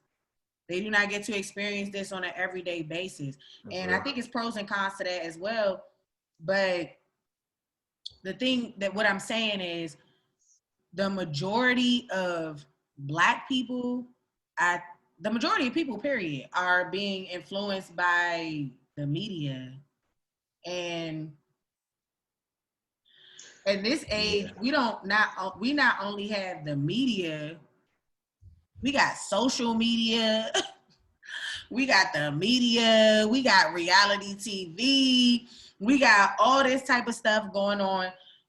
when I first moved to LA, I'm telling you, I hated BT, and I actually worked for BT when I was in LA, and I did not like that shit. Like, I grew to hate it. And the reason why I did was because the programs that they were showing on BT, I went to school with white people at that time who never had a black friend. They never knew I don't want to say a friend. They never knew personally a black person before they met myself. So their perspective of black people was whatever their racist ass parents taught them and whatever they saw on BET. And that shit used to bother me. I'm telling you, like, it made me not like BET so much. Like, I didn't like it. I was really upset. That's why I don't watch reality. That's one of the reasons why I don't watch reality TV, because I don't like these that other shit people in different states, these white people, these non-black people, they watch that shit and they love it. And they think that that's how all black people act. And it's not true.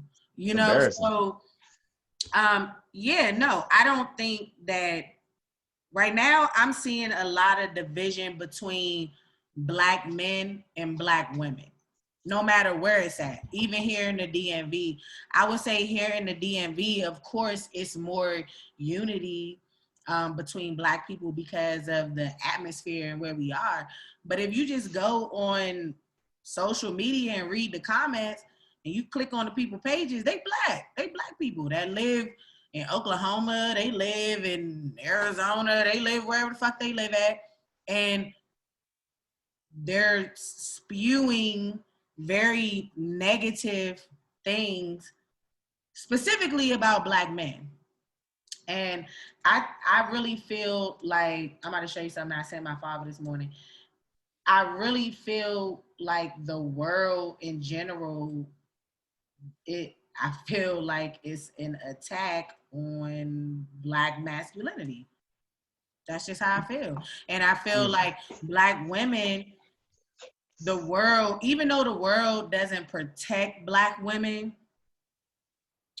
we have a little bit more leeway than, I want to be careful of what I'm saying, but we're not black men, okay? Black men, you guys are the man. Like, the man in any culture is the leader. The man in any culture is the person who can breed multiple children at one time. Like, the man is the strongest person, you know, physically. Like, this is just real life, you know, in that culture. And so I feel like the world, society is making black women, no matter where we from, feel comfortable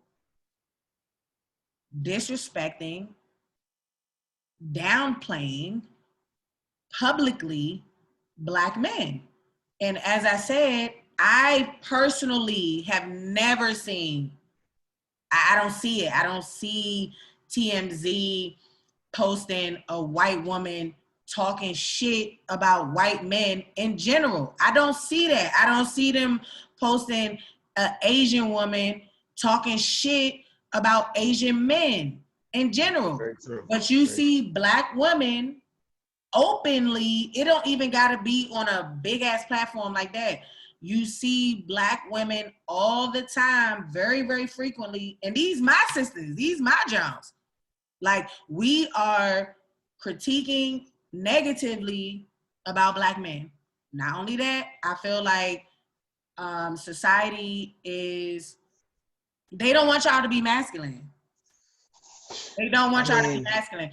Did you see Joe Biden's speech when he was talking about how I don't want to quote it wrong, but he said in a year, in whatever year, it was 2020 something,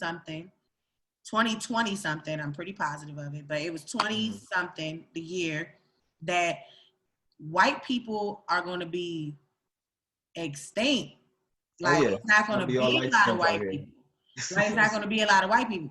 And the reason, and he's right though, Like, but see, the thing is that a lot of people in general, but the other people, it don't matter about them because they're not the people being attacked. They're not the people that's being sought after in whatever type of way. Black people, we have to do our due diligence to look up the stats. Even if the stats are not 100%, let's look the stats up. Let's look the numbers up. No, they want y'all motherfuckers to be docile. They don't want no Malcolm X. They don't want no goddamn Marcus Garveys.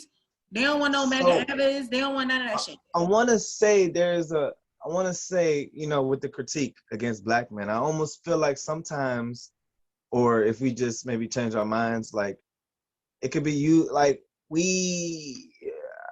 would you agree that we're in danger? We're always in kind of danger. Black men? Yes. Yeah, black men. So the critique will raise our antenna. You know what I'm saying? Like we kind of need that push, even though it comes off very negative and depressing. But the reason why I don't agree with that, and the reason any critique that I have about a black man in the space that we're in. If we were in a different space, then maybe I would do it differently. And I'm not fucking perfect. I'm not like fucking walking Queen Sheba or some shit, or Queen Nefertiti or some shit like that. But if we were in a different space, then maybe I would be like, yeah, we can critique our black man or our black men in public. But we not in that space. We can't do that. What it causes is division, because the reason why I say that, I'm sorry, and this is the last thing I'm gonna say, so you can talk. The reason why I say that is because us black women are as damaged as the black man. We grew up in the same motherfucking house. We ate the same goddamn food. We went to the same schools. And at the end of the day, black women, we the ones raising these black men. So if black men got a problem, then we need to look at ourselves first, because we're the mothers. We're the people that's raising these people. So we're going to be critiquing you guys, which you guys do deserve critiques, but so do we. And I don't feel like it's an equal playing field. I feel like anytime that a black man comes and critiques a black woman or black women, we get offensive. We don't like it. We hate Kevin Samuels. Kevin Samuels gay. He this, he that. It don't matter if this nigga gay. It don't matter what he is. The things that he says about black women are true. And guess who's calling into his show and proving his fucking point every episode? Black women. So, but the thing is that I feel like society has made black women feel like y'all queens, we y'all this, and I can't stand this protect black women shit. I can't stand that shit, honestly. And I'm a fucking black woman. I can't stand it. I hate it. I hate it because we beg on social media and in the media. We beg, and I said that's the last thing I'm gonna say. I lied. I'm sorry. That's the last thing I'm saying. No, you black good. Women, we beg black men to quote unquote protect us. When we talk shit about y'all all the time, you see so many memes like when y'all niggas see me with a white man, don't say I ain't give y'all niggas no chances or something like that. Don't tell me you haven't seen these memes floating. I've seen them. I don't see black men doing that. Like I see black men, of course, like saying stuff.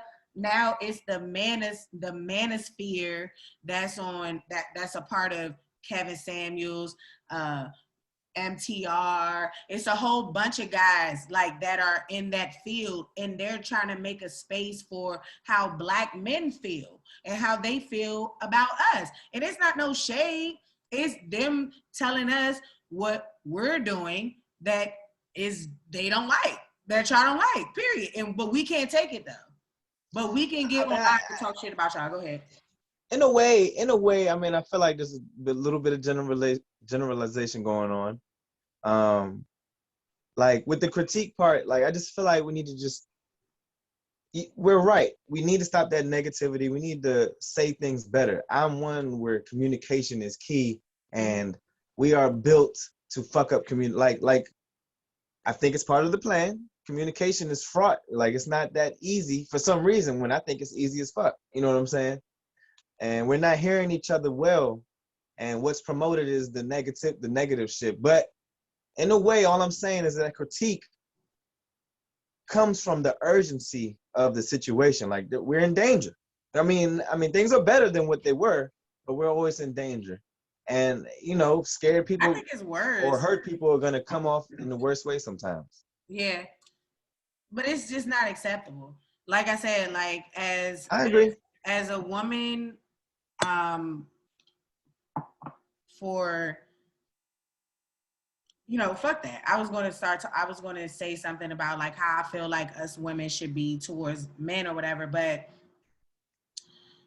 as I said, until I see any other race of women coming online and publicly or on you just seen that Asian lady I just showed you. She Asian. She wasn't even talking about Asian men. She talking about white men. That's what she said. She didn't say, oh, Asian man, this is and this. She Vietnamese. She didn't say, I want a Vietnamese man, da da da. She praising the goddamn white man. You see, I see so many goddamn black women saying, well, I'm gonna start dating me a white man. I'm gonna start doing this and this, as if they're better than black men. And I have a serious problem with that. I don't think that is. And as soon as a black woman, let me go here. It's so ignorant. As soon as black women are at a restaurant, this is a true story, at a restaurant in Dallas, Texas, and they twerking at a restaurant on this man's property, and he tells them to stop, and they don't, and then he comes back and says, get the fuck out of my restaurant. Now is, why you cursing at us? Why you saying this is and this? No, stop it. Black women, we will sit up here and defend the most ignorant shit in the world. And the number one thing that I'm gonna say is twerking in public. Do I shake my ass? Fuck yeah. Like, do I go to the go-go? I don't go as much anymore. But if I go to the go-go and am I gonna be dancing? Yes. Do I turn on music in my place and do I dance? Yes. Am I gonna go to a restaurant and stand on somebody's fucking property, especially a black-owned restaurant, and do that? And then the black owner, a man, comes out and says, can you stop doing that, and still do it?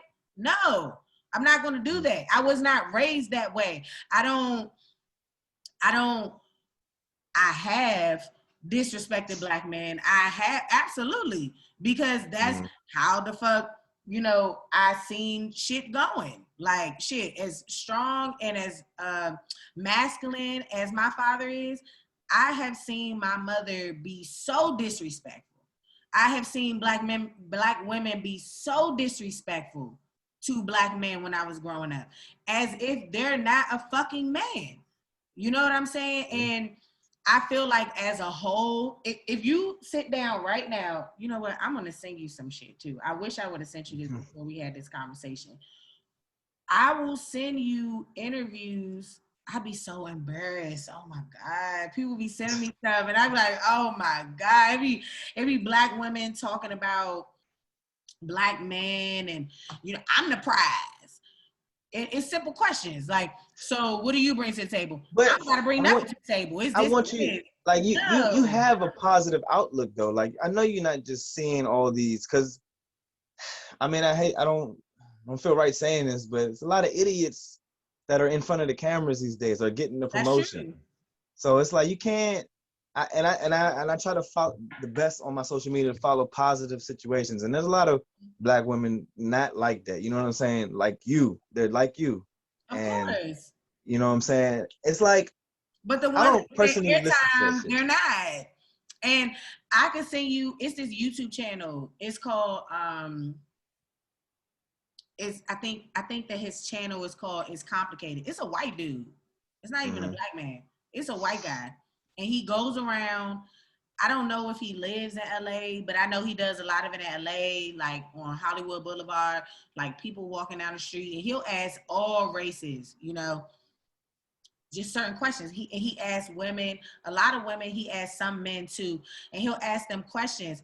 And it's astonishing, the responses that he gets. And this is from people that he don't know. He didn't book them for no interview or anything like that. Like, he's walking down the street. I'm gonna send it to you. And it's amazing. Like, yeah, I would love to fill my life with just positive images and positive shit that's going on. However, me personally, yeah, I do the positivity and I feel the positivity within myself, within my personal space. However, I like to be realistic. I like to see what reality is, what realistically is going If somebody's on. thinking like that, yeah, I don't want them to keep thinking like that. Like, I ain't giving up on nobody, but I mean, I'm just saying, like, I mean, I don't know. I mean, It's bad. I yeah, don't it's like bad. it. I don't It like is it. bad.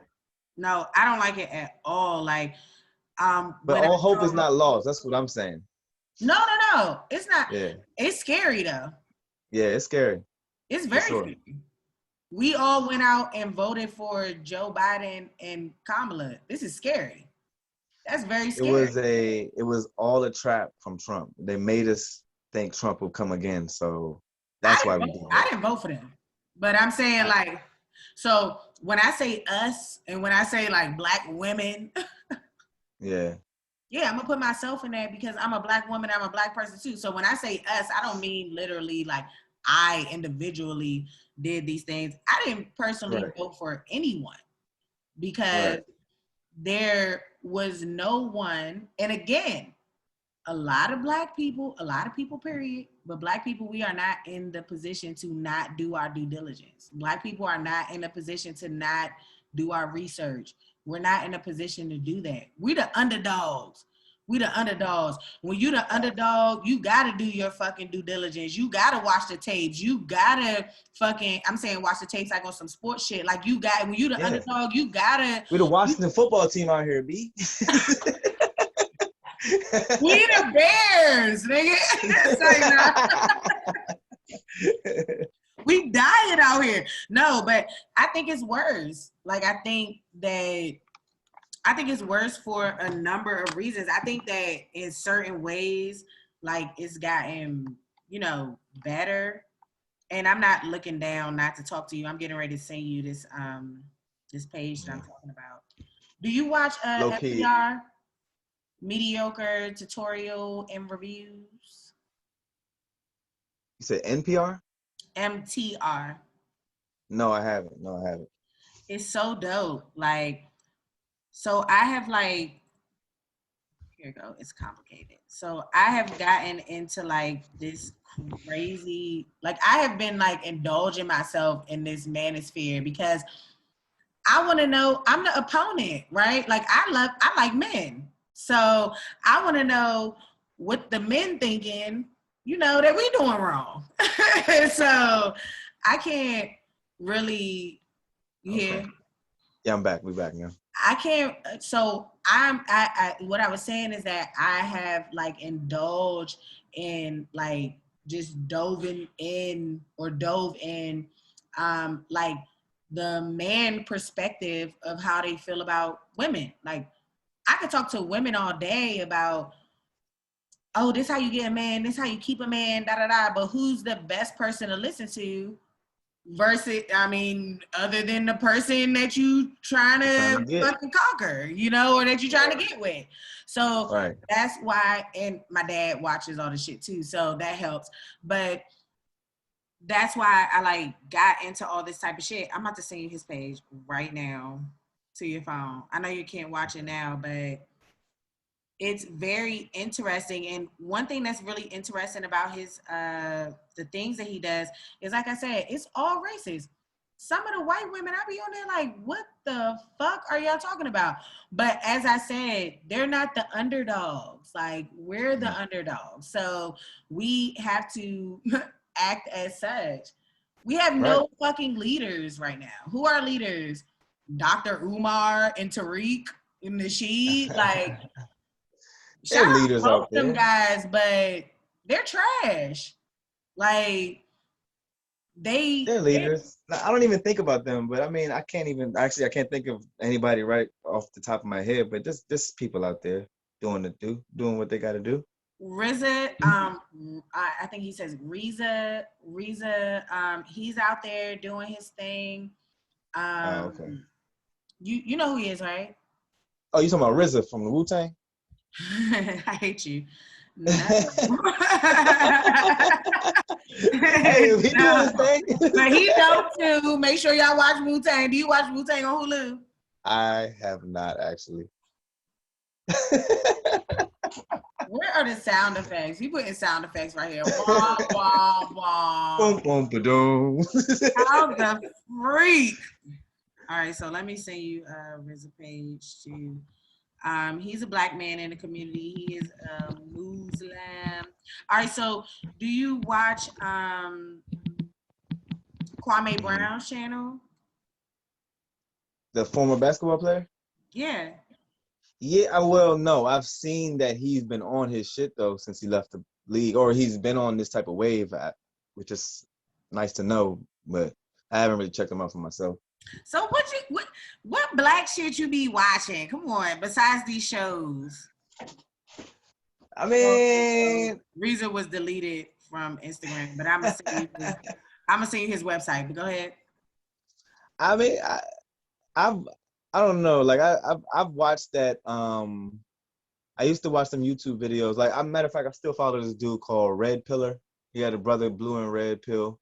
Yeah. Okay, I don't watch them, but I'm familiar. I know you're talking about. Okay, so I dabbled in that. They kind of lost me along the way. But I mean, and then there's the dude. Shit. Fuck. I can't remember his name. But You gotta get up into this black shit. Come on now. I'm in it. I mean, I can't really name it for real. Like I'm in it though. Trust me. I'm always watching the shit. I don't really know what to say, but No, I'm aware. He's fucking speechless right now, yeah. I mean, nah, it's man. This world is so corrupt, man. It's like, how the fuck we get born into this shit? You know what I'm saying? Be the chosen ones. Yeah, but I mean, it's like we're the ones who, I guess, this is how I choose to look at it. I don't know if this is true, but I choose to look at it as we're the chosen ones. We, by God, like, this is not by God, by Allah, by Yah, by whoever, whatever you call him, by Buddhists, fucking rocks, whatever the fuck, like, people want to go pray that deep whatever. though. I just feel like life shouldn't be like this. If you want to go that deep, I ain't trying to talk about religion or period, but I mean, absolutely. I question, it's like, why the fuck is this happening? I mean, there must be another level. There must be something after this shit when we die, because this is some fuck shit for real. I hope so. It's the only thing that makes sense to me. I try to lean on that. So. But either way, I feel like we just got to be as righteous, whatever, as individuals, like whatever individuals feel like. Because I have some friends who are like Israelites, and they're like, I have one friend, she got married. She's former friend. She got married. She's living off the grid. Like, they literally live off the grid. Like, they don't live by anyone. They have. I wonder if we know that. I think I might know that same person.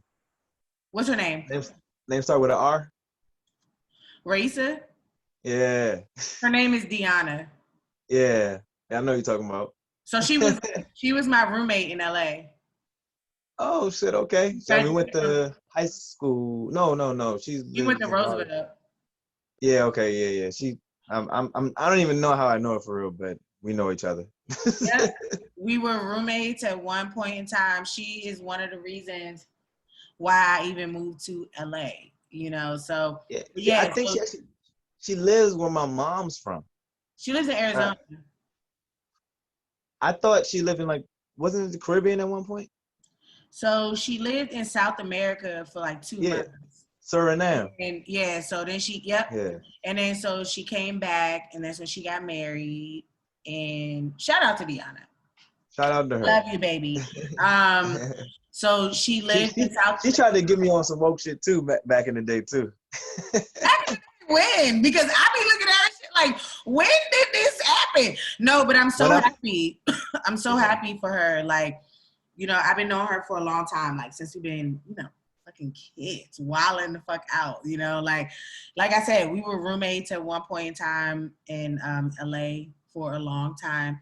And Yeah. So what I was saying is that like I know people who are fucking Israelites and some people who live off the grid. She's one of my former close friends who I know that lives off the grid, and there are people who live certain type of lifestyles. Me personally, I ain't trying to live off the grid. I don't think that I'm equipped for that. I want that balance. I feel like it's people. I feel like we all should play our roles. I love what she's doing. I love what people like her, what Black people like her are doing, because a lot of us Black people are feel the same way that I'm saying right now. Like I can't imagine, going 7 months without seeing other people, like besides my immediate family. Immediate I family, can't. yeah. Like that's too and much. maybe I'm wrong. I don't know because I've never done it, but my energy thrives off of other people. So my energy, the way that I live my life, the way that I create, the way that I think, the way that I write, the way that I do things like that is based off of my experiences around other people. So I haven't gotten to that space where, like I said, where I could be where I haven't seen other people for 6-7 months. Like, I don't know. Like right now, I probably would feel depressed. Like if I got to go outside and kill a chicken just to fry it, like, I don't know. Like I'm be like, bruh, like we doing too much. Like, Yeah. yeah. I don't want to do all that, but I respect it. Like I respect it. I understand it. I appreciate it. But I'm just saying, like, I know other Black. I have another friend. She is super into, Israelites, and like that comment or that statement that you made about there has to be something better after this lifestyle. Like if she was on this call, if I introduce you to her, which I will, I'll introduce y'all through like social media or whatever. She lives in California. Oh, okay. But she is like, her and her husband, they are like super into that. Like they don't want to have children. So she'll always be like, Trinice, we're not having children, but in our afterlife, we're going to meet up, we're going to still get married, and we're going to have children where it's a better world. Like that's how some people live their lives. Like that's kind of on that wave. I'm not super, me personally, I know you say you don't want to talk about religion, so I'm not going to do that. But I did want to say, cool. But I do want to say that I'm not a religious person. So, me neither. Yeah, like I'm not a religious person. You believe in something though, right? Huh? You believe in something. I believe in God. I believe in a higher purpose. Yeah. I don't know if the motherfucking name is God. I don't know what his name is. I was just saying this on my podcast. I said, and that's funny. I said that same shit. I said, I don't know what to call him, but that motherfucker I don't like know. But I say God just for layman's terms, just to be relatable. What everybody knows. I believe in a higher purpose. Absolutely. I believe that there is something stronger than humans. I believe that we were put here for a reason. I believe that Black people are the chosen people for whatever reason. I have spoken to certain people who have, different beliefs or whatever their beliefs are. I've done like certain research. I could do more research. I'm not gonna lie. I get the chosen people thing from the Israelites a lot. We are the chosen people though. Yeah, I'm just saying I learned that from the Israelites per se, those folks. Yeah, we are the chosen people.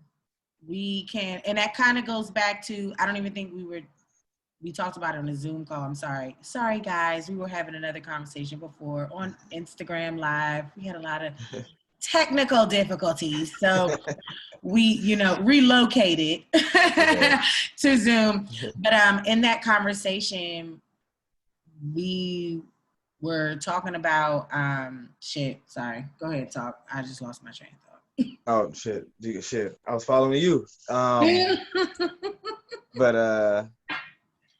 yeah, man, I mean, I don't know. I'm a person for everybody. I understand you may be for all Black, anything Black. I am. But of course I'm for Black folks because we got it the worst. But I'm more for everybody. Like, what the fuck is wrong with the people that thought they can do this type of thing? You know what I'm saying? Like, y'all sick and shit. Y'all need some help too. Yeah. You know what I'm saying? but you know, I don't know. I don't really. It just baffles me. You know what I'm saying? I just live in my In your situation. You know bubble. what I'm saying? Yeah, Huh? yeah. In your bubble. That's what I Yeah. tell people. Like, I live in my bubble. So, But I'm social as shit. Like I want to talk to more people. Like I'm trying to get like you. I'm trying to have more folks on here and just learn more about. Like I want to talk to some racists. I want to see what the do fuck is it. going You on. should. You should. And before, you know what? Do that. And before you do that, not even before you do that, just a piece of my advice. But you don't even have to have them on, or I think you should. That'd be so fucking dope. But you can go on YouTube. I did this before, like fucking years ago. So I Googled, why do white people hate black people? And so, you know, I swear. I mean, I'm just surprised. I mean, I guess I can imagine it's on there, but damn. I mean, you could Google any fucking thing. Like, Right. but so I Googled this. This was years ago. And I was living in New York at the time. And like, so you know, when you Google stuff, it'll at the top, it'll be like all pictures, videos, ads. Like it'll have like all these things at the top. So I chose videos, and it was all these YouTube videos about racist people, white people, and they don't like black people. And there were so many videos like, we don't know why we don't like niggers. We just don't fucking like them. Da da da da da. Just like how we are born into generational curses, so are these people. They are raised to feel this way. You understand? Right. They are Lack of raised knowledge. they're raised to be that way. And I mean, like I said before, if I would have stayed in the DMV, if I would have never moved in, if I would have never moved to Los Angeles, I would have never experienced it. I would never have been, I don't think I would have, maybe, I feel like everything is God's plan. So I don't know when it would have been, but it would not have been at that time. And yeah, that was a really, really hard time for me. I used to call my father every day, like crying. Like, and anyone who knows me, they would know that I'm a very thorough person. You know, like I don't have a problem with crying, but I'm a thorough person. I have no problem with confrontation. I have no problem with, you know, I'm a thorough individual. However, when I was put into that situation, it was coming from where I come from, coming from DMV, it was very difficult for me. And I hated it. It was the first time I was ever called a nigga by a white person. It was the first time I had some white people. My last name is Harris. I had some white people at a party. I was at a USC party. It's a true story. I was at a USC party, and I don't know how this came up, but we started talking about last names. And I said, my last name is Harris. And this white dude was like, ha ha, blah, blah, blah, laughing. Your last name is Harris. Her last name is Harris. Her family probably owned your family back in the day. Like, wow. And so I say, and that's only one story. So I say that to say, and this wasn't in the South.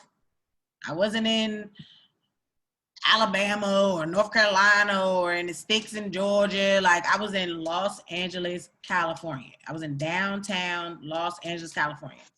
And those things were said to me, you know, and multiple things like that. And it was just something, and I swear to God, I used to call my father every day. I used to talk to my dad every day at this time. And I used to be crying, like, Dad, please let me transfer to FIT, which is the design school in New York. So I was like, please let me transfer to FIT, like that. And my dad was like, no.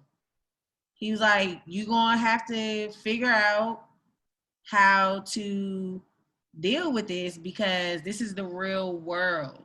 And I remember one day, yeah, say it again. Right. For real, you can't stop the rain. So, Nah, that's crazy, man. Like the thing, it's white great people. for me. I didn't witness too much race. I mean, I witnessed this shit for sure, but it's more like they see me and they get confused. Like, are you white? But where are you when this is happening? Where am I? I mean, it's always here. Exactly. That's what I'm saying. Yeah. It's a big difference when you're not the minority. When I Yeah. went to school there, I was the only Black person in my class, so, and then I mean, I don't think there's more black people in Maryland than white people though. not in Maryland, but in PG Yeah. County, yes.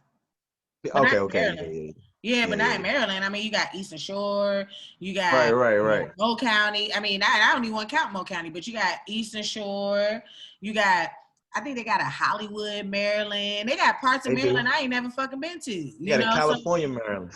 California, that's what I'm saying. I'm sorry. So Yeah. that's what I meant. So they have No, there's a California, Hollywood too. Maryland. They have, so many different places out here that we've never been. I've never been there, and Right. we would be the minority. But Right. here, where we are, we have such a comfortability, because there's so many of us. When you get in a place where it's all of them, all of white people, it's different. How is it anytime? Like it don't matter if you Black or white. Let's say we talking about some Black people. Let's say, excuse me, there are a lot of Black people who they can't thrive and do the things they do unless they with their crew. Right. Unless they're with a gang, you know what I'm saying? With a gang of people, gang. There are very few people, Black, white, it don't matter what your race is.